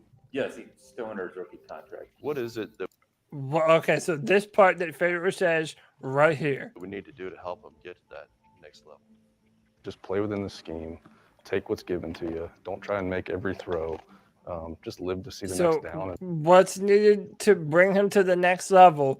The first thing that they said was nothing to do with the offensive line. Nothing to do with the offensive line, just about him playing in rhythm. And that they had to compare him to the other players in the draft and decide whether what they were going to give up for him was worth it. And listen, I know hindsight is 20/20, but going back and listening to this, every single thing that they say is contrary to common sense. If you want to rebuild him and repair him, you invest on your offensive line. Now, Cody, go ahead. Going on what you just said, listening to what they just said, every coach in there, every scout in that room that said comparing Sam Darnold to that quarterback draft class should be fired. Everyone, because they said that Sam Darnold compared to Mac Jones, Trey Lance, Trevor Lawrence, and Justin Fields. And for them to be scouts and to believe that, they should all be fired. All of them were better prospects coming out of college to me than Sam Darnold was. All of them. Hey, real quick, let me see if this is actually who it is. Do I have the honor of speaking to G Baby? G Baby, you there? What's up, bro? Hey man, you can hear me, G? Yeah, I hear you, G. What's going on, brother? Yo, hey man, am I loud and clear, G? You all can hear me? I can hear you, bro. There's a lag. Yo, you there, man? Hold on, lag. Hold on, G. Yeah, come back in, bro. I'll put you back in. Until then, man, yeah, let's talk about this clip, bro. Dude, every single thing that they said was contrary to common sense, man. They don't mention the offensive line. They don't mention anything about, giving him the pass protection that he needs to be able to be successful.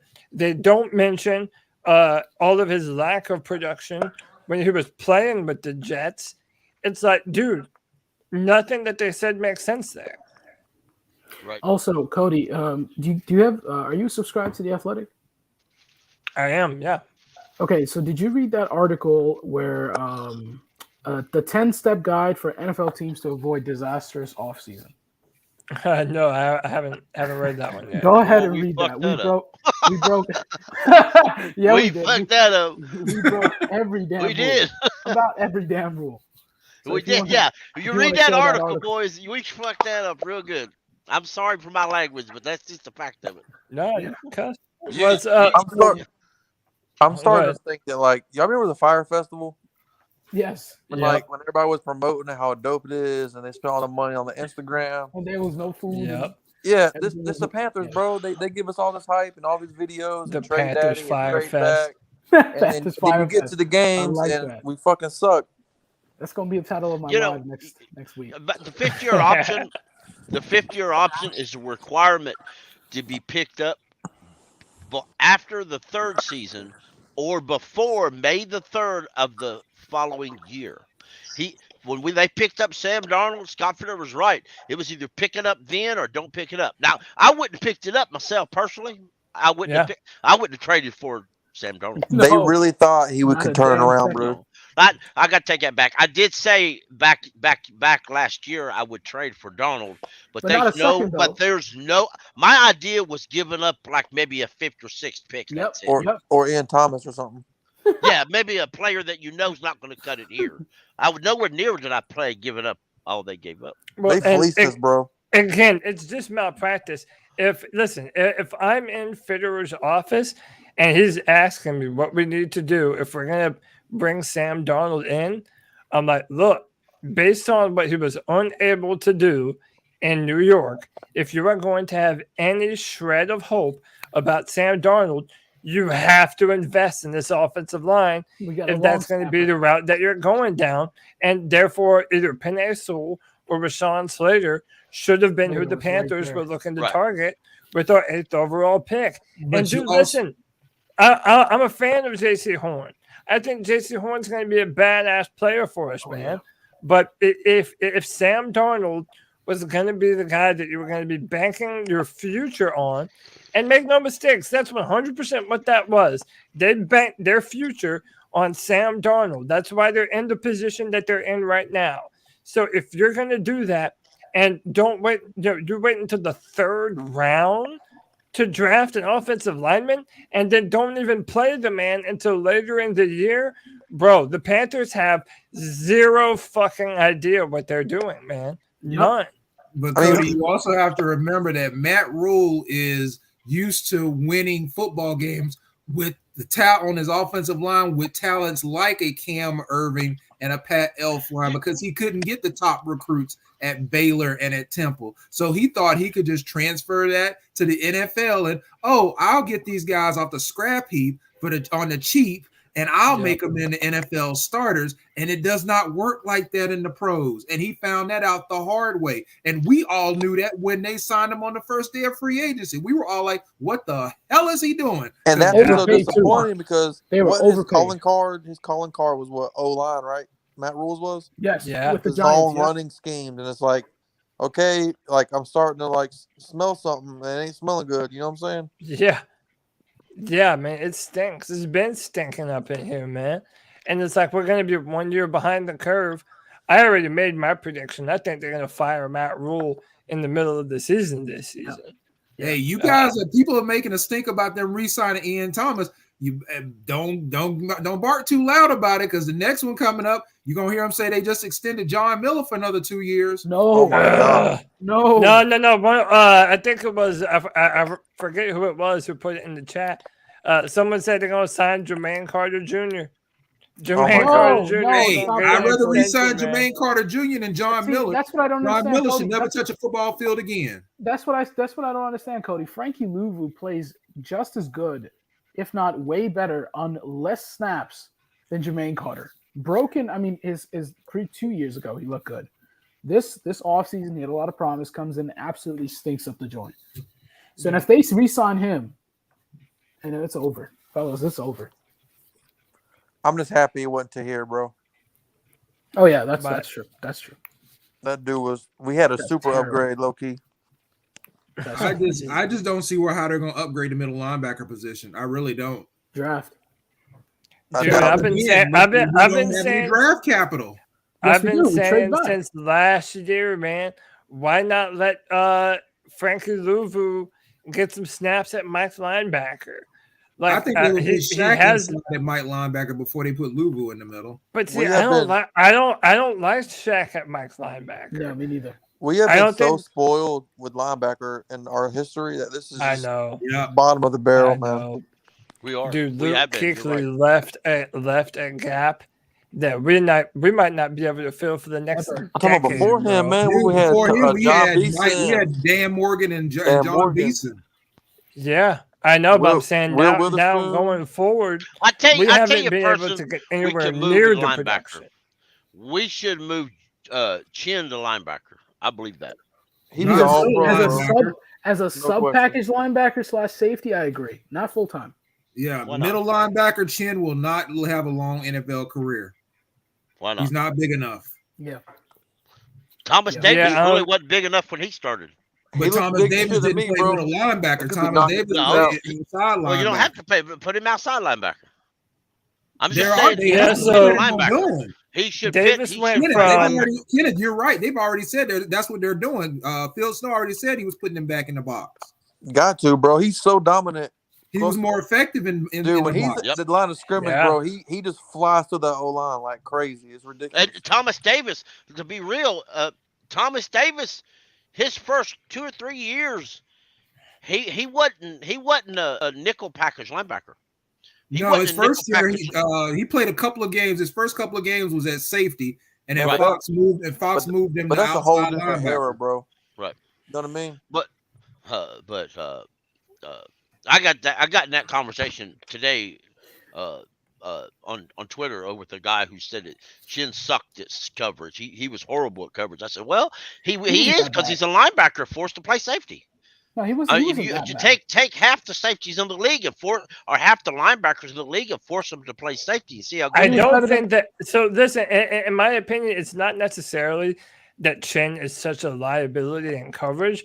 It's just that we have no linebackers that can fall back into coverage. Right. Like ideally, you only want your safeties to play isolated sections of the field. Mm-hmm. You don't want them to necessarily have to cover too much. And I think that that's been a real problem for our team, man. And that's why I've been saying for a long time that we need more linebacker depth. Like we just need more guys, more speed, more athleticism at that position. Our problem is 2 of our best linebackers are not playing linebacker. One's playing defensive end, one playing safety. I'll stand by that. Why is it that Panther fans are so opposed to trading back? That's what I want to know. If we can say I don't think people are opposed to trading back. I think people are wondering, are we going to even have that pick? What do you mean? Trading back, I think trading back may be a great idea for some. It's a great idea. Yeah, but I don't think you're going to get a lot of callers. I mean, There's not a lot at the top end of the draft that people are going to trade up for. I've asked this question before. If somebody with pick 6, if there's somebody available and we don't like them well enough to get our pick, why is another team going to like them well enough to trade up? If they do you take anything they offer? Because they may not offer you what you think is worth taking. So we are at position 6 where Malik Willis will be there because the people ahead of us are not drafting a QB. Jordan Davis will be there. There are a lot of people. N'Kobe Dean will be there. Devin Lloyd will be there. There's a lot of people who want those guys, especially Malik Willis. If we pass up on Malik, Denver gets him.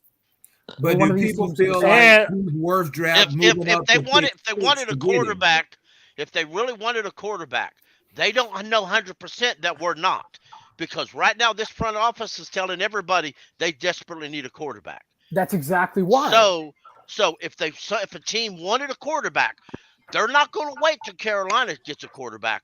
They're going to call the Jets or the Texans or the Lions. That's what they're going to do. And besides that, I still believe in my heart of hearts, and I'll go to I go to the end of the year to say this.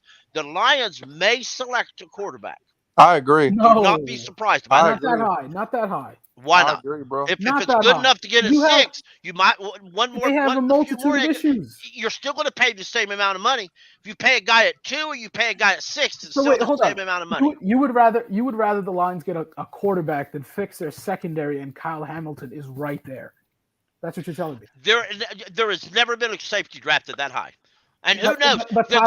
There's a lot of draft pundits that say Hamilton is a better linebacker than safety. Hamilton isn't everything. The man is a unicorn. I mean, I don't know if you guys have watched him play. He plays on the edge.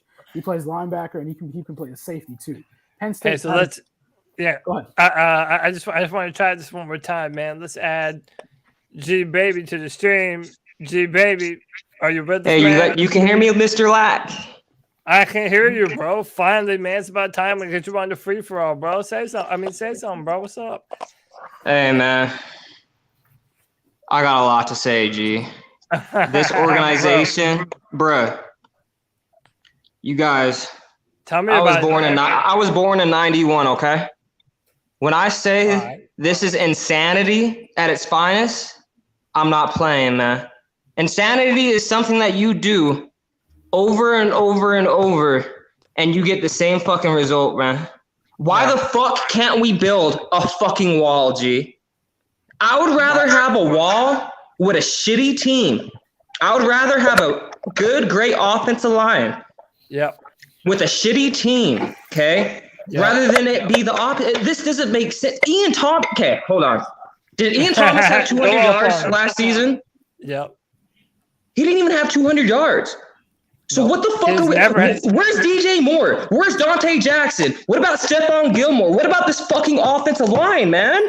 He wasn't targeted enough either, so you have to say both sides of the story. Come on now. But I mean, that's the point that I was trying to make, though, man. I understand if you want to make the point that Ian Thomas, he might be able to help our offensive line run block, but man, we have so many other players and potential players that we might trade for. Every dollar counts at this point in time. Every dollar. You can't necessarily afford to just throw every player that you like a brand new extension. But Cody, do you? So hold on.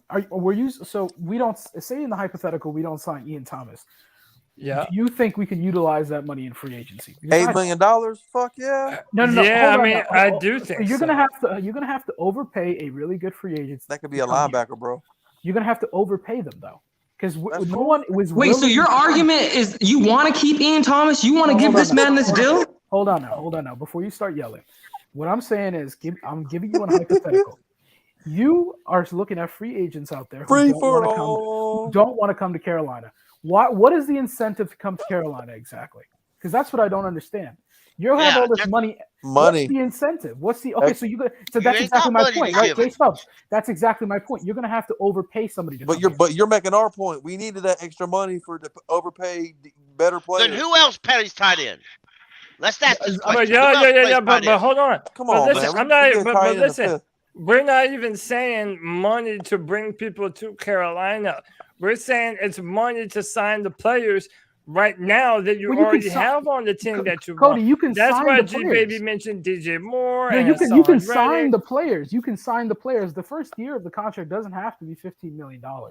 No, you could sign the players regardless. You don't have to be under cap.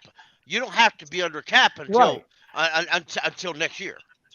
There's a June team 1st. right now that's $10 million over cap. So in terms of signing free agents, you're going to have to overpay.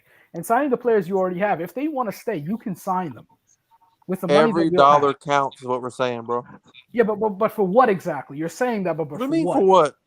What do you mean for what? Hold on. Can I talk? Let me talk real quick because this guy's Stephon Gilmore. This is fucked up, man. Hey, we're wasting money.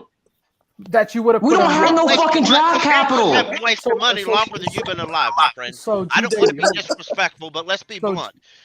But that's what he's saying, though. If we're wasting money, we're wasting money. If it's not going towards something productive. They wasted money when they gave Shaq Thompson that stupid contract. Exactly. They wasted money when they gave Christian McCaffrey the stupid contract. And with all due respect, they wasted money when they gave Cam Newton $10 million to come back in the middle of the game for 4 games. That was for whatever. That was stupid.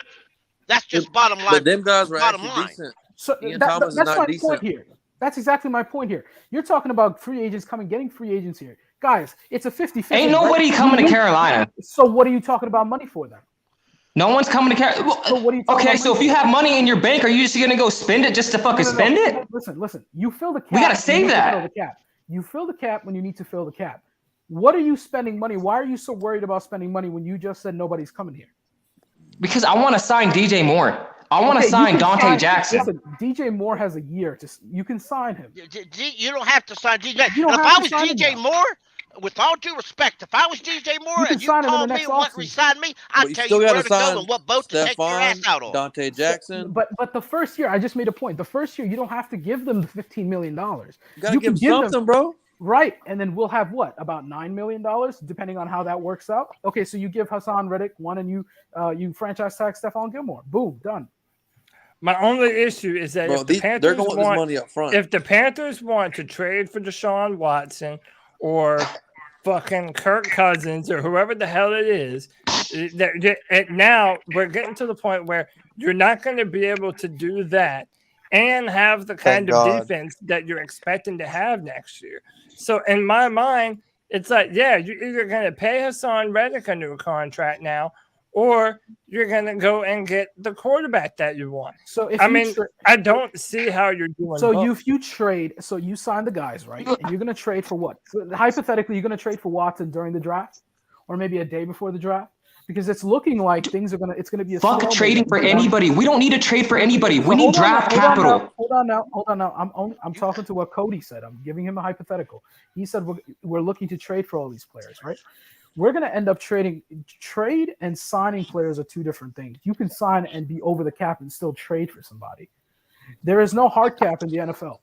It's not like the NBA. You can still trade and go over the cap. I mean, look at the Saints and look at Green Bay. They're looking to trade. Green Bay is looking to trade Aaron Rodgers if he said he doesn't want to be here, and they're over the cap. You don't need to worry about over the cap if you're going to trade somebody. But eventually, it comes due, man. If a team is does. According to the NFL rules, if a team is not under cap by beginning of league rules, and that's this coming March, the NFL. They've never done it before because they've never had to. The NFL can and will come to that team and cut players that they suit to cut to get under cap. They would demand this player's released, and if the owner, the general manager, the head coach don't like it, too damn bad. Who's more important on this football team going forward? The two big names are Haason Reddick and Stephon Gilmore. I'm sorry, but in my mind, you're not paying both. Like we just don't have enough to do both unless you're going to trade away people. But you don't have to trade both. You have a franchise tag for a reason. Right, but I'm still saying you're still going to have to pay. You're still going to have to pay whatever the franchise tag is for that 1 year. But we were going to do that anyways. We were going $15 million, Cody. We had $15 million. And right. Haason Reddick's market value right now is $15 million. So with or without signing Ian Thomas, we were going to be over the cap regardless. That's my point. It's still. I mean, we're going to restructure. It still makes it a tough sell. We're going to restructure. Of course, and Robbie. No, we can. Robbie Anderson, in my opinion, in the show that I did, I had him going to Green Bay for a 3rd-round pick. I think because Green Bay they don't have any wide receivers under contract. That's good, and with Devontae Adams and Robbie Anderson, that would be a good trade. That's good. That's good for both sides. 3rd-round pick for us, and we give up Robbie. But the point here is we had $15 million. We couldn't sign everybody. We knew that coming in. 2 of the players. Green Bay's like $40 million over the cap. Yeah. Wait, say that again. Who's $40 million? Green Bay like $40 million over the cap? I can look up their cap right now. I actually have it. So they're going to take on Robbie. They're 37 over the cap. 37. It's a lot of money, man. Yeah. Hey, let me ask you guys this. You guys genuinely feel from the bottom of your fucking heart that we should draft a QB in the 1st round? No. No, I don't think any of us have that's my fear. Bro, I genuinely feel like these fuckers are gonna fuck around and go draft a QB in the 1st round, man. They probably so you don't like none of these. So you don't like none of these quarterbacks. You don't like Willis or hell no. None of these quarterbacks are worth a top fucking 6 pick, man. I'm gonna lower the what do you do at that position? Like you. But wait a minute. But what do you do at that position? Then? So okay, if draft an offensive lineman in the 1st round, G, I would trade back as far as possible. This is my question, though. But this is my question, though. There is no way that David Tepper is gonna let Sam Darnold be the starter this year. So you're either trading for a quarterback or you're drafting one. Because then you have to go with Sam Darnold. Bring back Cam, bro. Yeah, there is. See, this is my thing, though, Cody. There is a big fat zero, willpower for David Tepper or Scott Fitterer to allow Sam Darnold to start. Sam Darnold is only on this roster because it's a 5th-year option. The only reason. What if we sign Jameis for like $3 million? Would y'all be happy? Jameis. We're talking about you guys. It's just for stop. I'm so fucking sick of hearing about other QBs, man. Can you turn your? I'm so sick of Kirk Cousins, all this other bullshit, man. We might as well just keep fucking Sam Darnold, and I hate Sam Darnold, man. We ain't going to keep Sam Darnold. We need an offensive line. I don't give a fuck about Sam Darnold. If he starts or he doesn't start. Yeah. Come off the mic a little bit. The volume is blowing us out, bro. Yeah, chill. But my only question is this, though. My only question to you is this, though. If you know, and let's be real, we know that David Tepper is not going to let Sam Darnold be the starter of this team this year. We know that he was starting at the end of the season, G. Yeah, but that doesn't mean that we think that he's actually going to be a legitimate starter next year. They're actively looking for a quarterback. They want another one. Every report is saying that the Panthers are doing everything in their power to upgrade the quarterback position. See, that's a mistake in my mind. That's thirsty as a motherfucker. But that's thirsty. That's what they are. But that's this is my thing, boys. I would rather build an offensive line. I would rather build an offensive line and suck this year. We're gonna suck this year. Do you know who we play? So Cody. G baby, listen. I agree to a point, but at the same time, it's not gonna happen. David Tepper, if you're anybody on all 32 teams, you have to go out there and be competitive. You have to try to be competitive. You can't just say, all right, spend every pick on the offensive line and fuck the other positions. Yeah, and keep Cam Newton. We need to keep Cam. Cam Newton. You know what? Yes, Cam Newton. Cam fucking Newton. Cam Newton ain't got a damn thing left. You know what? Cam Newton ain't got nothing left. He's absolutely got zero left in life. Because he played against no offensive line? Yeah, he didn't have offensive line, G. 3 years ago. Cam Newton should have retired 3 years ago. He's got zero left in the NFL. That's just a fact. I wouldn't say zero, Cam bro. Should have retired 3.5 years ago. Cam Newton's got zero left. That's why he got his ass. Hey, buddy, once an MVP, always an MVP, bud. Once an MVP, always an MVP, G. Cody, you're tripping. You're tripping. Let me take control. If you think Pickett or Willis or any of these other teams, hold up. Let me get control over this shit. First off, let me just say, number one, I look, we have to stop talking over each other because the people listening back to it are not going to know what any of us are trying to say. Number one, listen, I love Cam Newton, but they are not going to give Cam Newton the opportunity that many of us want him to have. And that's just me being a realist, man. I love Cam Newton, but they are never going to let this man be the starter for the Carolina Panthers, man, or else they wouldn't have benched him for Sam Darnold at the end of the year last year. Like, he is just straight up never going to be given his chance. As much as that pisses me off, man, it really just isn't. So that by process of elimination, now we're either talking about the draft or we're talking about a free agent quarterback that you're having to spend picks and draft capital to bring here. So, I mean, to be as much as I want it to be Cam Newton is really not in order here. So one person at a time. You know what, Cody? Honestly, I agree with G Baby in the fact that we need to build the wall. The wall should be first and foremost. But you don't beyond need to, all. How many picks are you talking about? Hold on. Exactly. Keep on. But the issue is going to be, as G Baby said, build the wall. Matt Rule is not going to be that sensible because, as I stated before, his job is on the line. So he's going to give up whatever he needs to give up to get a quarterback, whether it's trading the entire, he might pull a Mike Dicker and trade the whole darn draft. As long as he comes out with the quarterback that David Tepper wants, that's what he's going to do. And it's not going to change the outcome of this season because you can go get Deshaun Watson, Kirk Cousins, whoever you want to get. As long as we bring back the same trash offensive line, you're going to get the same result. They're not going to have time to get rid of the ball, to look at the progressions, and they're going to be running for their life. And it's going to be the same thing, and Matt Rule will be out after 6 or 7 games. Yep. And Drew, to add on to what you were saying, that's why I was like, look, I was down with the Sam Darnold experiment for 1 year.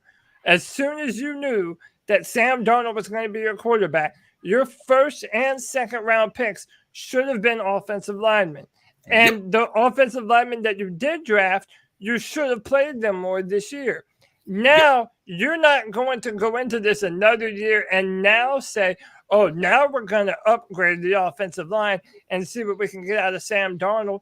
It's like, no, man, we're always a $1 short, man, doing everything long before it needed to be done. Cody, as you said, you were in it for a 1 year trial experiment.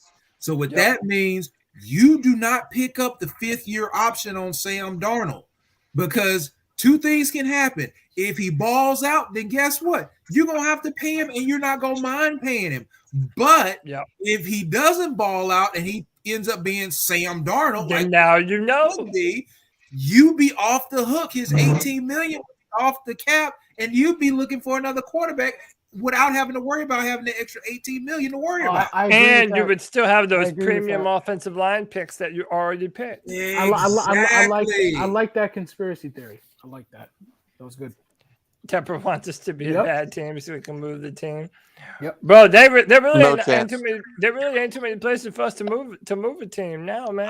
I don't necessarily would have. Especially after he's building that big complex down in Charlotte is going to be a huge market in about 10 years.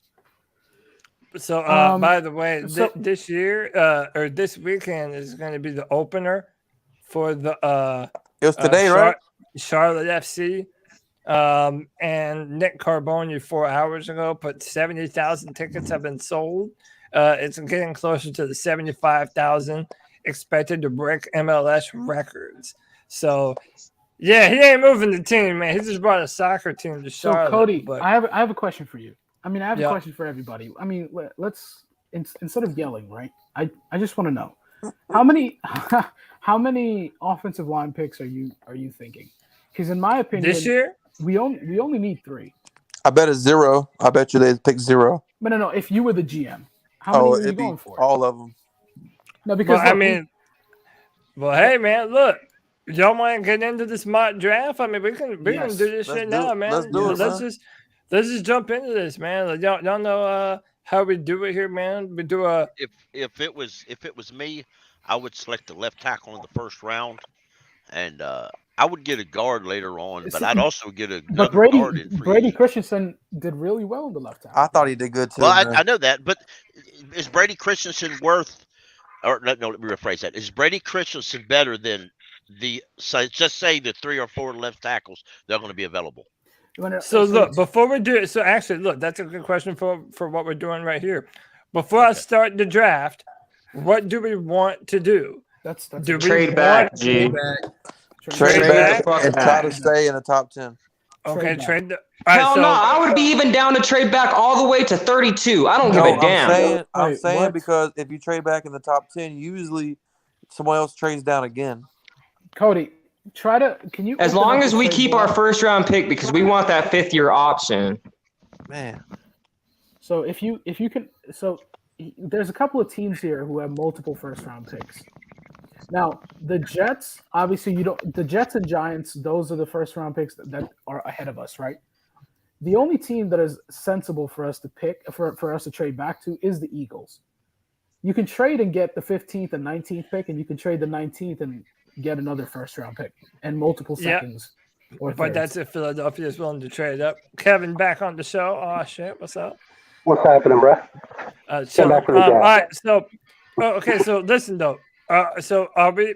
What I'm saying is this: are we trying to grab one of the big 3?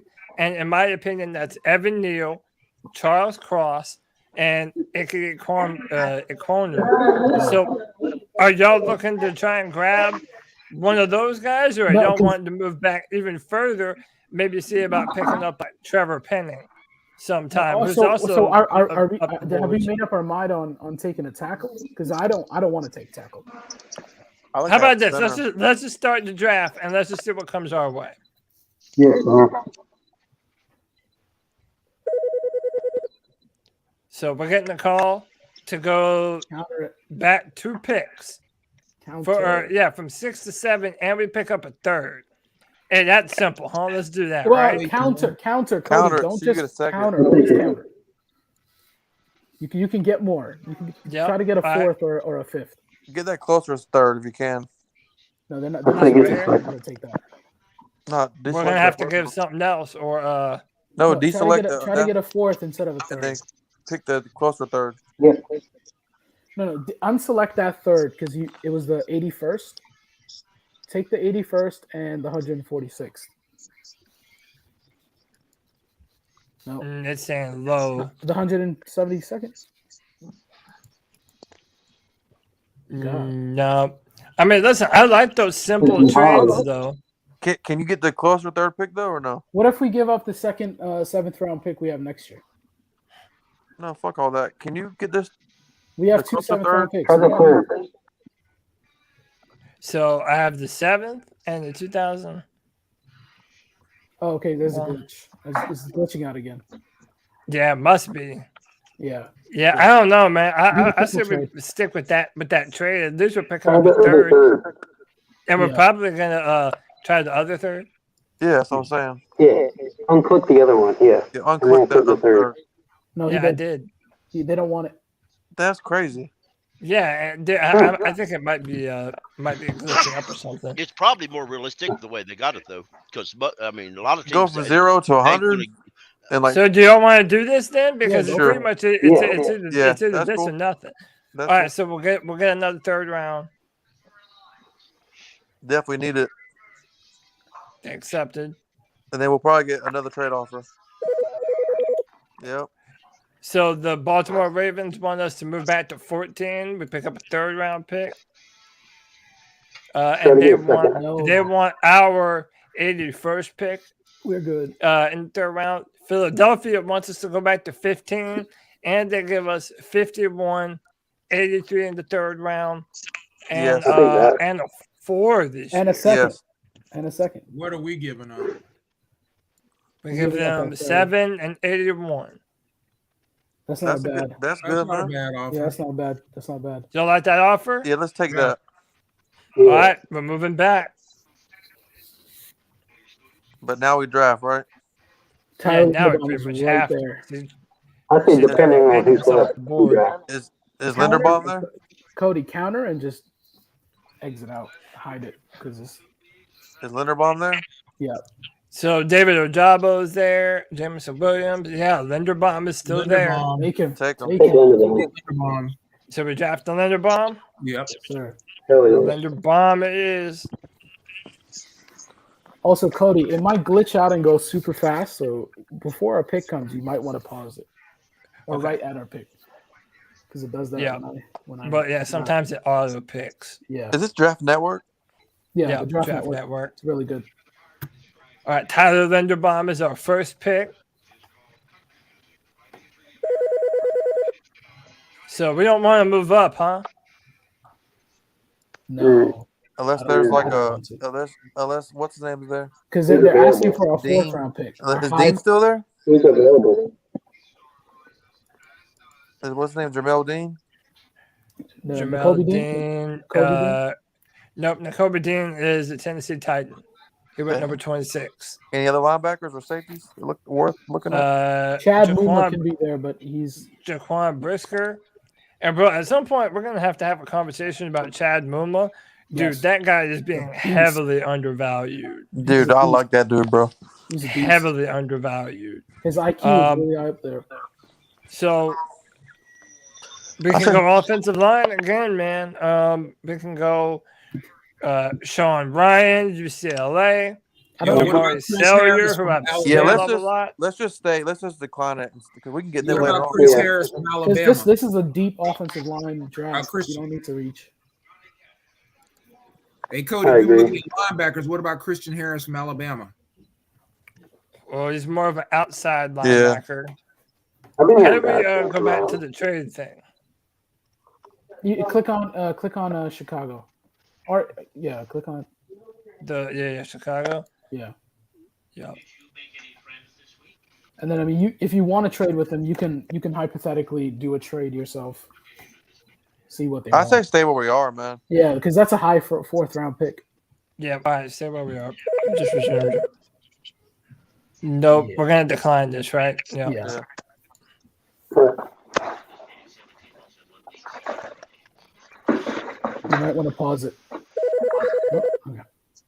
So we're getting the 3rd round, 67, number 4, 119. And we give them our 2nd round pick, 51. The Cardinals also want us to go back to 55 and pick up a 6. I don't know if I like either. No, I'm good. No. Yep. Decline. Who's BPA right now? Christian Harris. Man. Christian Harris, Kenneth Walker, Logan Hall, Isaiah Spiller. Is there any interior defensive linemen? Interior D linemen. There aren't really big names at this point. Fedarian Matthias, he's not bad. Yeah. He's not bad. So how about another interior offensive lineman? He's from Alabama. He was not bad, but I wouldn't pick him. I would go with offensive line. See, I also love Jamari Sellier because this dude, you're going to be able to move inside or outside. Yeah, let's go. And again, if we're projecting that Christensen and Deontay Brown might turn into something, you're only a few pieces away on the offensive line. Yeah, let's do that. Hey, but what is he ranked? 52. And we're at 51 right now. Yeah, take him. So it's perfect value. Yeah. Go down for that? I'm good. Hey, Lack, you want to know why this is so hard for me, G? Why? It's because we'll turn around and draft these motherfuckers, right? But we ain't going to play them, G. I know, man. That's a Matt Rule thing. We will play Linderbaum. I would have fired him before the season or at the end of the season if it was up to me, man. But David Tepper refuses to do anything on time. Why wouldn't we play them though? They're really, really good players. Really good players. Yeah, I know. Why does Matt? They're really good players in college. They're really good players in college. They may not be really good players as rookies. Yeah, but they have to have the why draft them? But why draft they them? have to have the opportunity to show what kind of player they are. And I was saying this entire year that Deontay Brown and Brady Christensen didn't get enough time to show off. So did y'all want to move up? Is Muma there? You might want to counter and see if Muma's there. Man, Matt Rule's a fucking idiot. He's an incompetent bitch, bro. I'm sorry, bro. These guys are running this organization into the fucking ground, and it pisses me off. It breaks my heart. All right, so hold on. This team will never be the same again, bro. Chad Muma. No, he's gone. He's gone. No. Oh, wait, no. You're in offensive line right now. Oh, yeah. What the hell? And I'm going to give you guys a little tip on why Deshaun Watson doesn't want to come to Carolina. He's right there, 65. Yeah, he is Chad Muma. He's right. So hold that thought, G. So in order to make this happen, we have to give up a third. A third and a what? And a fifth. I mean, you can click on the third, Cody. You can click on the third and that's worth it, man. That's worth it to get. Try to give him that 148 instead of the 100. That right there. See if they want a sixth. Yeah, try the sixth instead of the fifth. Yeah, they'll take it's it a little bit lower. You want to try?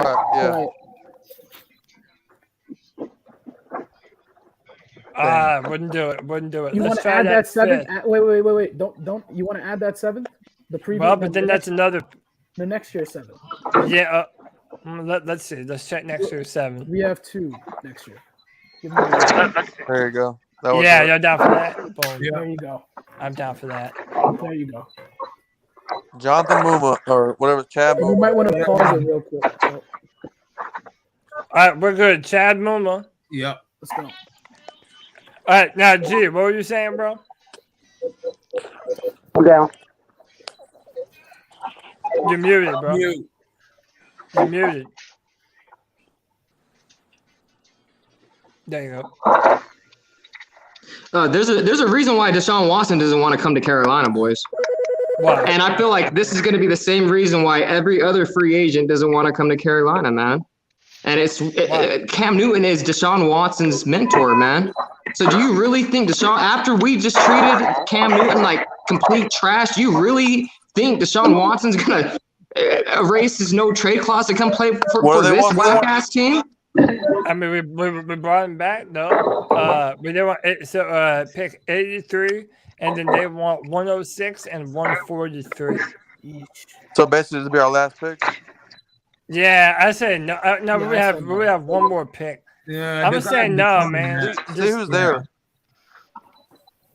I decline that. Yeah, I would decline that. See if there's like a. Yeah, because you could get Ed Ingram if he's still there. No, he's gone. Oh no, he's still here. interior offensive lineman. They can get him with he's gonna, Do y'all want more picks, or y'all want to move up right here, man? Cody, can you look at the interior? What's that noise? Somebody got to mute, man. This shit is crazy. Yeah, so whoever has background noise, mute your microphone so that we have a bunch of sound coming through. I think that's this one. All right, I got it. All right, who am I looking for? So can we look at offensive tackle? Yeah, none of the names are going to be. Rasheed Walker isn't bad. You can pick him up at 106 if he's there. Oh, you don't have to trade back. Yeah, I say decline. Hold on. Good point at T. Thompson. He said, "Look at safeties." Nick Crawford, Sterling Weatherford. Oh my God, he's a big hitter. The man Keep is an really eye good. on You're picking 183 right now. So I would say let's do moving up then because we won't have any picks. Yeah, I'm gonna. All right, so what else? Yeah, decline it. We need a cover safety. Not if a lot of your big hitter safeties will just get fined all the time in the NFL. Yeah, we're declining this too, right? We're not moving. Yeah, that's because Justin Burris is a bitch and he doesn't know how to play fucking football.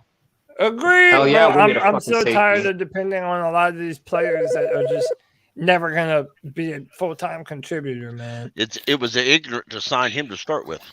Yeah. If you play for Temple, you can start for the Carolina Panthers, period. It don't matter, man. That's right. Temple or Baylor, you will be a starter for the Carolina Panthers. This is 92 in the third round, 170 in the fifth round, and they want our fourth. What's our four? What number is our four? I can't see it. 106. And they're giving up what? They're giving up 92 and 170. You're getting a third and a fifth. A late third. Yeah, a third and a fifth. That might not be bad. I mean, who would y'all want to target? We can get Robinson. We can get a safety. Oh, this is safety. What's your guys' What are your guys' predictions for the season? What do you think our record will be? Hey, Cody, check running backs.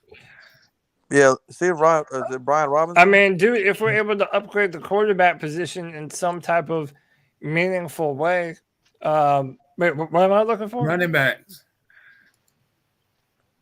Harry Williams, Brian Robinson. Yeah, he's ranked. I mean, honestly, it's too early to tell. G. I might have to. Yeah, we can drop back a little bit. Yep. So y'all want to y'all want to move up to this? No. We're not okay. I thought we're moving to get more picks. No, I think it's the who is it? I thought we're getting more picks, though, right?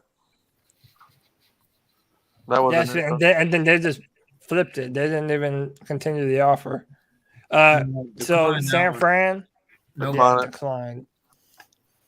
Yeah, just stay put. We'll still be able to pick up some names. Nah, stay put. Yeah, because Rasheed Walker is right there. He's not bad at all. Nope. If you're looking for a first or a second tackle. Here we go. And Quay Walker's right there. If you were... Okay, you need to pause. Okay. Go to BPA. Pause. Yeah, this is it. Go to BPA. So Quay Walker is right there. I wouldn't. Channing Tindall. Who's that linebacker from Georgia? Yeah. Alec Lindstrom. No, he's a center. Never mind. I'll take a linebacker here, man. Yeah, Channing Tindall. Spencer Buford is a rotational player. He plays inside and tackle. So we already have two offensive linemen. We got our linebacker.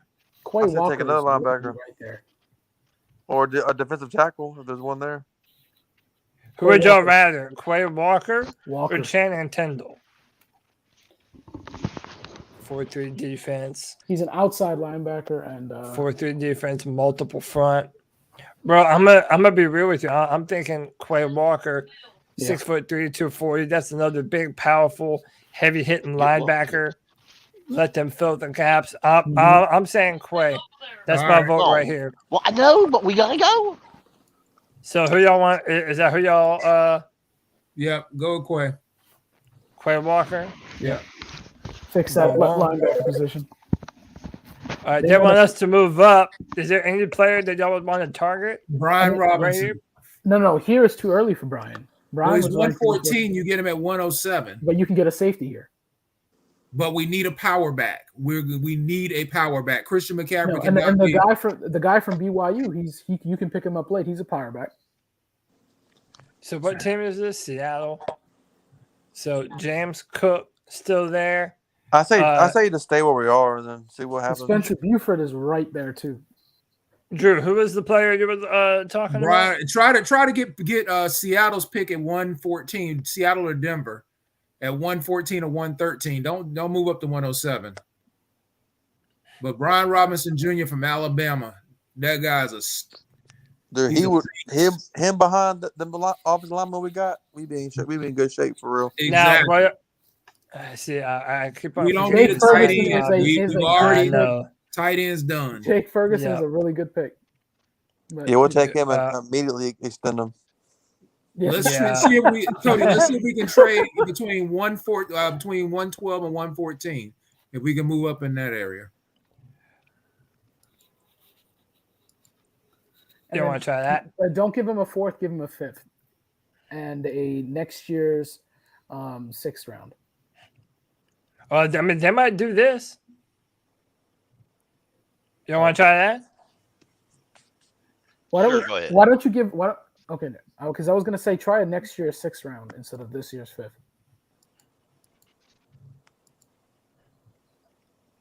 Yeah, it's still the same.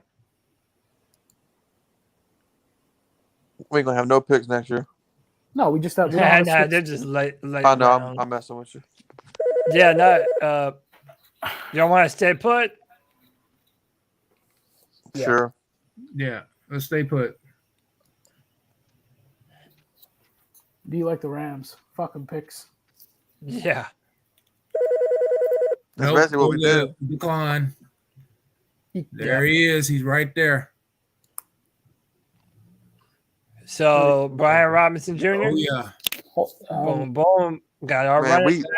We would run the teams out the building with that little lineup there. Bro, look, if you look at what we're doing, man. Tyler Linderbaum, Jamari Salyer. Now you add Brian Robinson to this. That's not bad, man. And you hope like hell Brady Christensen can do it at left tackle. Because if you can't, you're fucked. Yeah. Because this is why I was like, Spencer Buford was a really good pick. You could have put him at left tackle or interior offensive line. Cody, look at the tackles here. Dude, his name is Dare Rosenthal. Holy shit. That sounds awesome. And it's 100. He's ranked 174th. That's terrible. Yeah. I dare you. Okay. How about another interior offensive lineman? Yeah. So John Ridgway from Arkansas is there to put in Dovion West is right there. Dovion West. Yeah, he is. Yeah. I mean, dude, we're pretty good on offensive line, though, huh? Or y'all want more? So okay, so more, bro. What do we have for offensive line? Hashtag no Trump. Offensive line, we pick Tyler Linderbaum, Jamari Salyer. Okay, so keep in mind we got Deontay Brown, we have Brady Christensen, we have Taylor Moton. So who are we starting at left tackle? Brady, right? Is Lindstrom still there? Nah, Lindstrom's been gone. So we have Brady Christensen at left, Deontay at right guard, Tyler at center, and then what? Jamari Sailor at left guard, and then right tackle is Moton. That's not bad. Yeah, right tackle is Moton. Right guard is Brown. Put Jamari Salyer at left guard and Christensen at tackle. Linderbaum right in the center, man. And then, so take a defensive tackle here. We definitely need one of those. Although I like Nixon. I think Nixon could. Yeah, be a starter next year. He was really impressive, but another one won't hurt. Really do. How tall? Oh, he's a big boy too, man. He has so he's a 0 tech and a 3-4. So he's a big man that you're gonna put in the middle, and you're just gonna ask him to smack people. What's his? Can you look at his versatility, Cody? Hang on one second. I wanted to see if this is the guy that I thought it was, because we still do need a safety. Yeah, we do. He's a big nickel. Okay, you were looking at Ridgeway. Yeah, I mean, he's a nose tackle, man, through and through. That's what you're going to ask him to do. He's not going to be your pass rusher. Can you? That might be a good depth. Yeah, that might be a good depth for when you're taking Derek Brown off the field, and you're going to be able to have Nixon What's coming his? back next year. Can you look down for his tangibles? Okay, his first step, powerful first step, flexibility, considered fluid. Yeah, this guy's looking good. I like this for depth, or potentially. But let's see who they have at safety. Dan Belton, Brian Cook, Reed Blankenship, split safety coverage. Yeesh, terrible. Man, I want a free safety, man. Yeah, Third safety. We're not far enough down to grab. Can you Monday. click on Nick Grant, the safety, 194? So see if we can trade up developmental. I really hope he gets smoked, man. For some reason, I don't know why. So remember, we have another pick at 148. Right. I would say right now, let's take the player from Arkansas, John Ridgeway. That's a good depth behind Brown. Yeah. All right, boom. And now we're going to have another pick. And then you can go get your safety right there. Belton. Boom. So, Dane Belton. I mean, what is this? Cool with that? What can you scroll down? Is it possible? Yep. Football IQ is his best attribute. Tackling. He isn't the biggest defender, but he appears to be largely efficient tackler.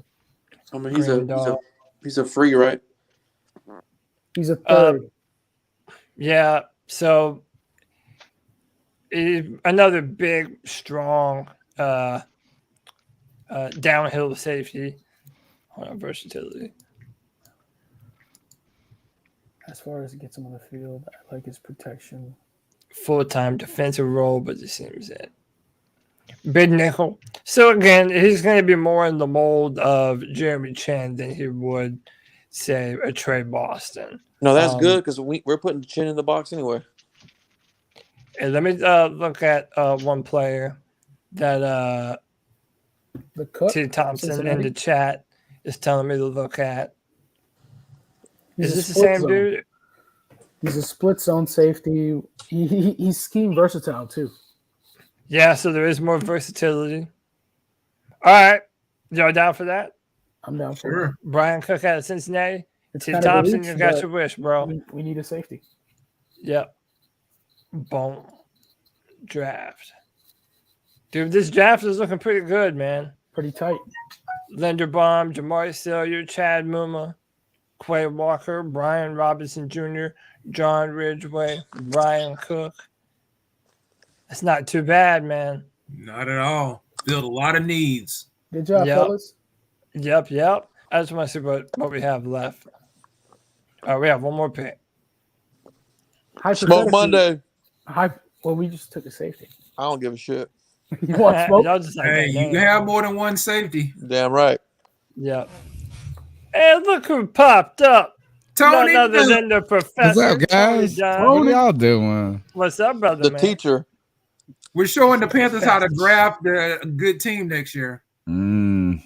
What up, Tony? What y'all got? What you got for us? The Great Wall of Carolina. Tony, you literally just missed G Baby. G Baby was live Shut on the up. show, man. Really? For real, man. And of course, it was so loud. I only got a few minutes. I gotta pop up in now. Speaker knockers. We're only going to be on here for a few minutes more. But our last pick in the draft. Oh, it took him. Oh, dude. I'm saying you should have. Oh, we got Bailey's happy. Is that quarterback that threw a bazillion yards? What? Yeah, threw for like 6,000. Yeah, bring it on. Oh my god. I like this draft already. Oh man! So look at what we were able to do. Tyler Linderbaum at pick 15, trading back. We got Jamari Salyer to be one of our guards going forward in the future. Chad Muma, who is highly undervalued in this draft. Why y'all draft him every time, though? So, like, I feel like this is one of those picks that like everybody just because keeps we really saying their want names. we really want another Luke Kuechly, so we Dude, so we're gonna do a Fan film favorite. room. We're gonna do a film Cody. room on Chad Mumba one of these days, real soon. Cody, and I'm gonna show you what type of a prospect he is. Go ahead, Kip. Invite me to that when you do that film right there. Oh, for sure, man, for sure. Then we got Quay Walker, a linebacker out of Georgia. So you're talking Mumba, Walker, Luvu. Man, that's a good little tandem.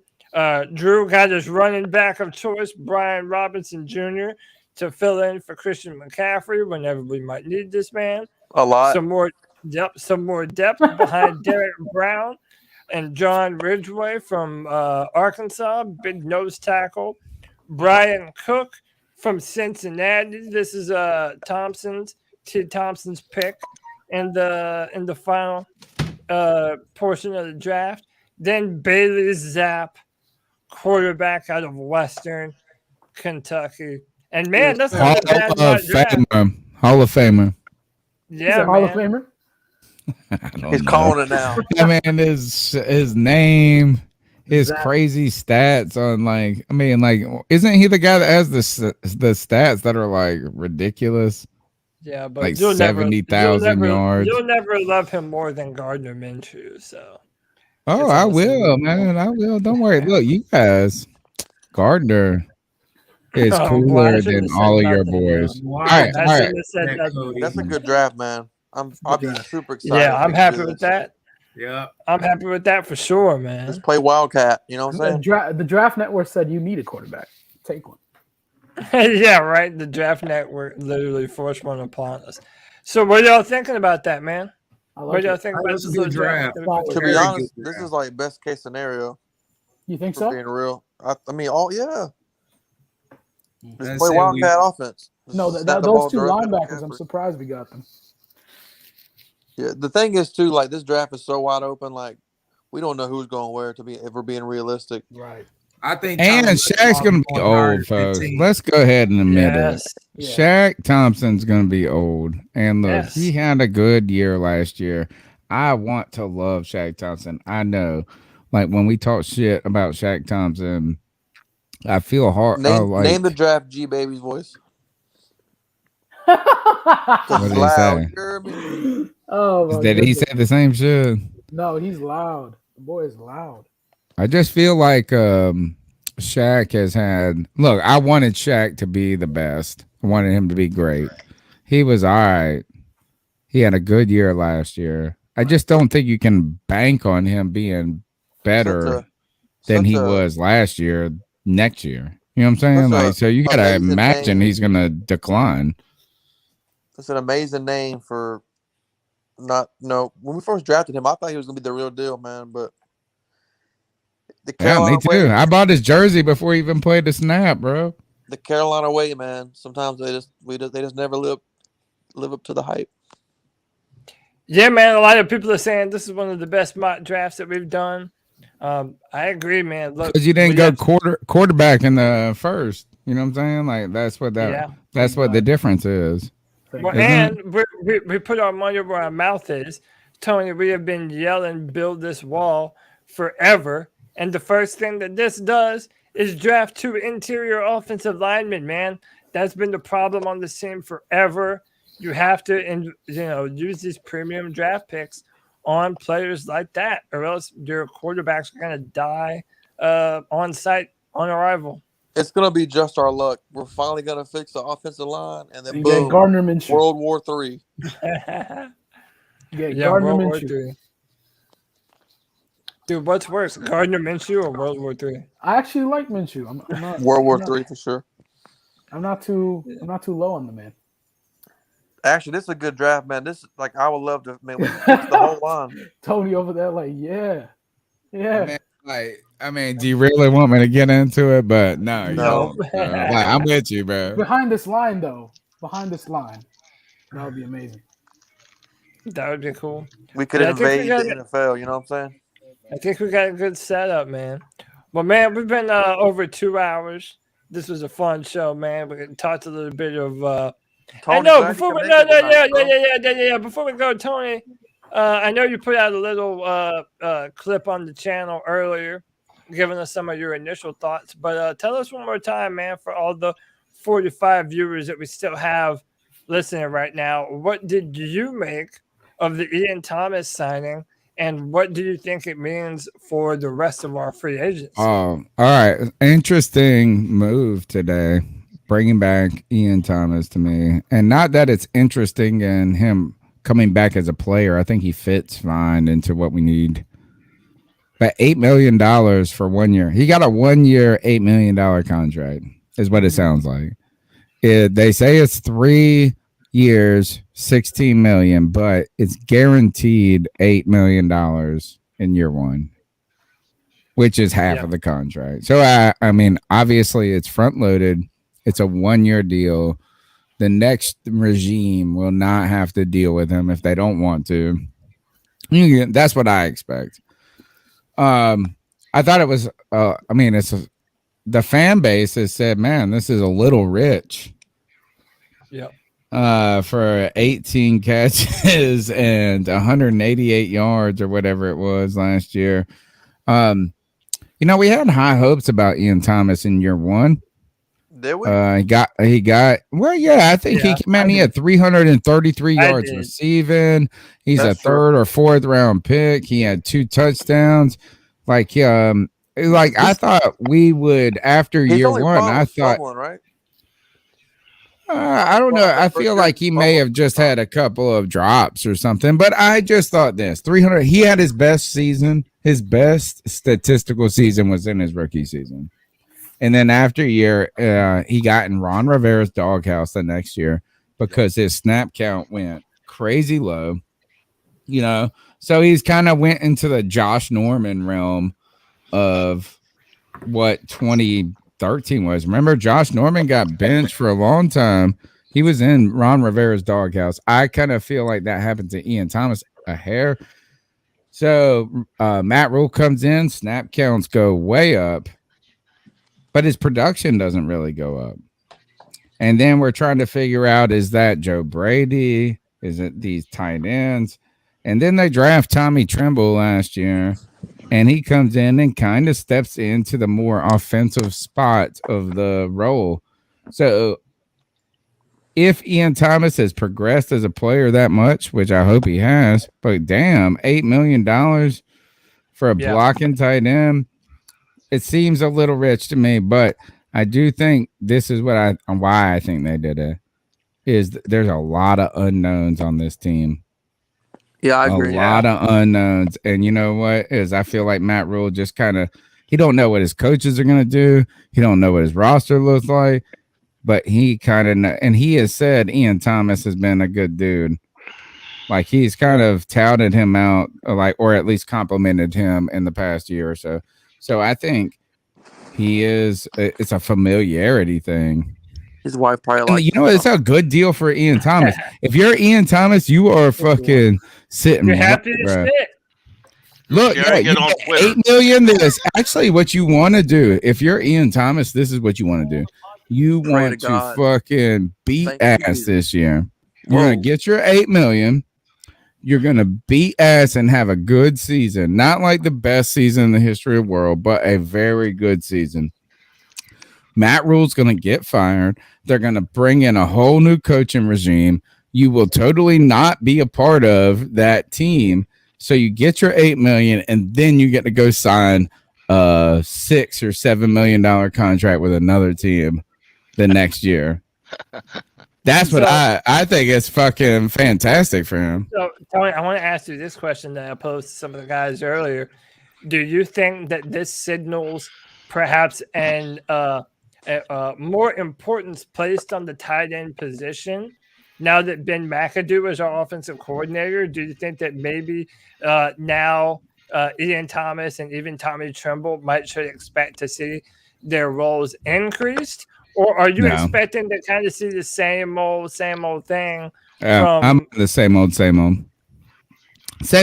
This don't really, I mean, we might see something different, but it doesn't signal a change in something different, because Matt Rule is the only coach I've ever heard say this, where he said, I was listening. Well, you know, the end of the year interviews he did, which were very good. I want to give him credit for those. Like, even though they were like he has had some bad interviews, but he tried his best. But he tried to tell us this. He said our front seven, and I was like, "What are you talking about? Our front seven?" I was like, "What?" I was like, "When did we get more players? I thought we had a center, 2 guards, 2 tackles." He's like, "Nope." He's like, "Man, our offensive line sucks so bad. We got to put 2 tight ends. Oh, I need 7 guys across that front every time." I was like, "Damn, the front 7. Jesus Christ. I thought we had a bad offensive line. Our front 7 sucks a dick." I don't know. I don't think so. I think he is just paying a dude he don't need to go sign somebody else for. Tony, can I ask you a question? Yeah. Yeah. So, but do you agree that $8 million could have been towards Haason Reddick or Stephon Gilmore? Or that was another question I had for you, Tony. Do you think this changes what the Panthers may or may not do going forward with either Haason Reddick or Stephon Gilmore? Well, the answer is yes, but while you guys are thinking Haason Reddick and Stephon Gilmore, I'm thinking of free agent guard, unnamed free agent guard, and unnamed free agent offensive tackle. You know what I'm saying? Like, is that, yeah, we could have put that money anywhere else. I would expect it to be on the offensive line or like you guys are talking about. I bet we bring Paradis back. I got a bad feeling. If we you know what? Injury, man, off of a big injury. We're paying him $8 million. I'm tired of counting on players that are coming off an injury. Think of this: Matt Khalil coming off that hip shit. It was like, oh, he looking right. Matt Paradis, the last time, was coming off of an injury, and it just takes them 2 years. They're never, they're not terrible. Was it the same first year? Tony, you can always give him an incentive-based contract. Like if you block so much, and you can prevent. Oh, that's fine. I just don't want to count on hurt people. That's it. You know what I'm saying? Like, just don't count on. He hasn't been very, very good, if we're being honest. Right. I gotta run, though. I do gotta run. No, you're fine, man. I appreciate you jumping in. I would rather sign the good, Tony. Take care. Haason Reddick. I love Haason Reddick. Actually, I'm his biggest fan, one of his biggest fans. But here's the thing: is like if we sign Haason Reddick, we got to Trey Burns. It's like one or the other. We can't be lean on both sides. That's what Drew's been saying. To Drew's credit, man. It's not either or. It's just you can't. You just can't be lean on both sides. And maybe YGM's going to step up and he's going to be the big boss. Okay. I hope. He better put like 15. I want to see him like Charles Johnson. That's a good point, though. All of our DNs are little, man. It's weird, right? Yeah. Yeah. I mean, you got to have some, like Joey said back in the day, and people always talk shit about me. I'm talking all sexual about these players. But he used to say this. Is he said, look, I told somebody the other day, I said, this player looks great. I said, but he ain't got no ass. Oh, no, it was about Malik Willis. And they used to say this about offensive linemen. Yes, they did. He had an ass on, like, because he could sit. Your body shape matters. Yep. Your body shape matters. Under that video, Joey used to say this shit is that Alvin Kamara was CMC with an ass on him. And I was like, he is. And he'd be dragging cars behind. Anyway, well, I gotta go. I can't even picture Christian McCaffrey. He's also going to jail, so there's that. Well, under that video. I roll with them fools. All right. Jay Stubbs, everybody. Great seeing you. Cody, love you, brother. I gotta go. Love My you, wife's brother. gonna Peace kill and me. love, man. Later. Later. Yeah, man. But yeah, dude, this is certainly going to be interesting going forward with the Panthers, man. Seeing how we're going to do this, how we're going to navigate the free agent waters. I don't know about you all, but I'm not necessarily even expecting another big signing outside of the football team. Like, I'm really not. If we're lucky, we're going to get one of Haason Reddick or Stephon Gilmore. And I really think we're going to be done, man. As much as I might want a big-time quarterback, I don't think that that's going to happen. And I think we're going to have to probably roll the roulette in the draft. Or, I don't know, man. I'm not a fortune teller, y'all. Y'all going to have to – we're all just going to have to But Cody, see what to your here, point, we literally have no idea like what's going to happen. That's what's scary. Like this is the first time in probably 10 years we have no idea what's going to happen. You know what I mean? It's like there's a bunch of options, and none of them are great options. But even when we have an idea, Cody, even when we do have an idea, it never goes to plan. JC Horn. I tend to agree with Drew and what Tony said that I believe I don't think we can go into next year with two 250-pound linebackers or ends. I just don't. Yeah. It would be Madden nice. That's how you do it on Madden. It works that way. But if you look back into Burns' college tape, he never really played full time in that position. He was never, they played 3-4 in Florida State, I think, right? No, I think he's a 3-4 linebacker. I think if you take him, so people look at him and his weight, and they say that he should primarily play outside linebacker. Yeah. I agree with that, but Florida State, they would put his hand in the dirt. Yeah, and I didn't always agree with that. I always felt like Brian Burns has left a lot wanting, setting a physical edge in run defense. And I think that's part of the certain criticisms that people have about him. If Brian Burns played in Pittsburgh in that 3-4 defense, Brian Burns would be a perennial defensive player of the year, man. He would 100%. But hey, man, but we're fixing to get off here, man. We did 3 hours and 30 minutes, dude. That's a long show. That's a good show. I appreciate each and every single one of you for coming on here and hanging out with me. Does anybody have anything they want to plug or shout out before we jump off of here and get out of here? Go ahead. No, go ahead. No, nothing, man. Just Cody, like I said, man. Hope you enjoyed your birthday, and I got mine this weekend. And I'm going to happy birthday, man. I'm going to the casino, so wish me luck. It's your birthday? Happy birthday, bro. Appreciate you, man. Happy birthday. Yeah, man. Had a fantastic birthday, man. Now, if I wished for the Panthers to become a competent football team. You got an Ian Thomas extension for your birthday, bro. Yay! Yay! I'm so happy for this brand new Ian Thomas contract, bro. Good times. Well, all right. Kib, you have something you wanted to plug before we get out of here, brother? Yes, sir. Tell them where they can find you online. Yeah, it's been a pleasure, gentlemen. Appreciate you, man. I always tune into Friday free for alls, but for the last 3 weeks, I didn't get to make it last time because New York traffic is crazy. But it's all good, brother. Yeah, but shout out to Cody. I'm gonna be back. Shout out to every one of y'all. I don't know you guys' names except Drew, and then Jay Stubbs and Panther Pickle. I don't know your name, but. You'll get to know everybody in due time, man. We're a friendly bunch. We ain't going nowhere, brother. That's right. I'm here every Friday. Shout out to my podcast, the 9 Lives Panther podcast channel. Please check it out if you have the time to. I'm gonna add you right now, bro. Appreciate it. Yeah, and go. I was on Kib's channel. What was it? 2 nights ago? A night ago?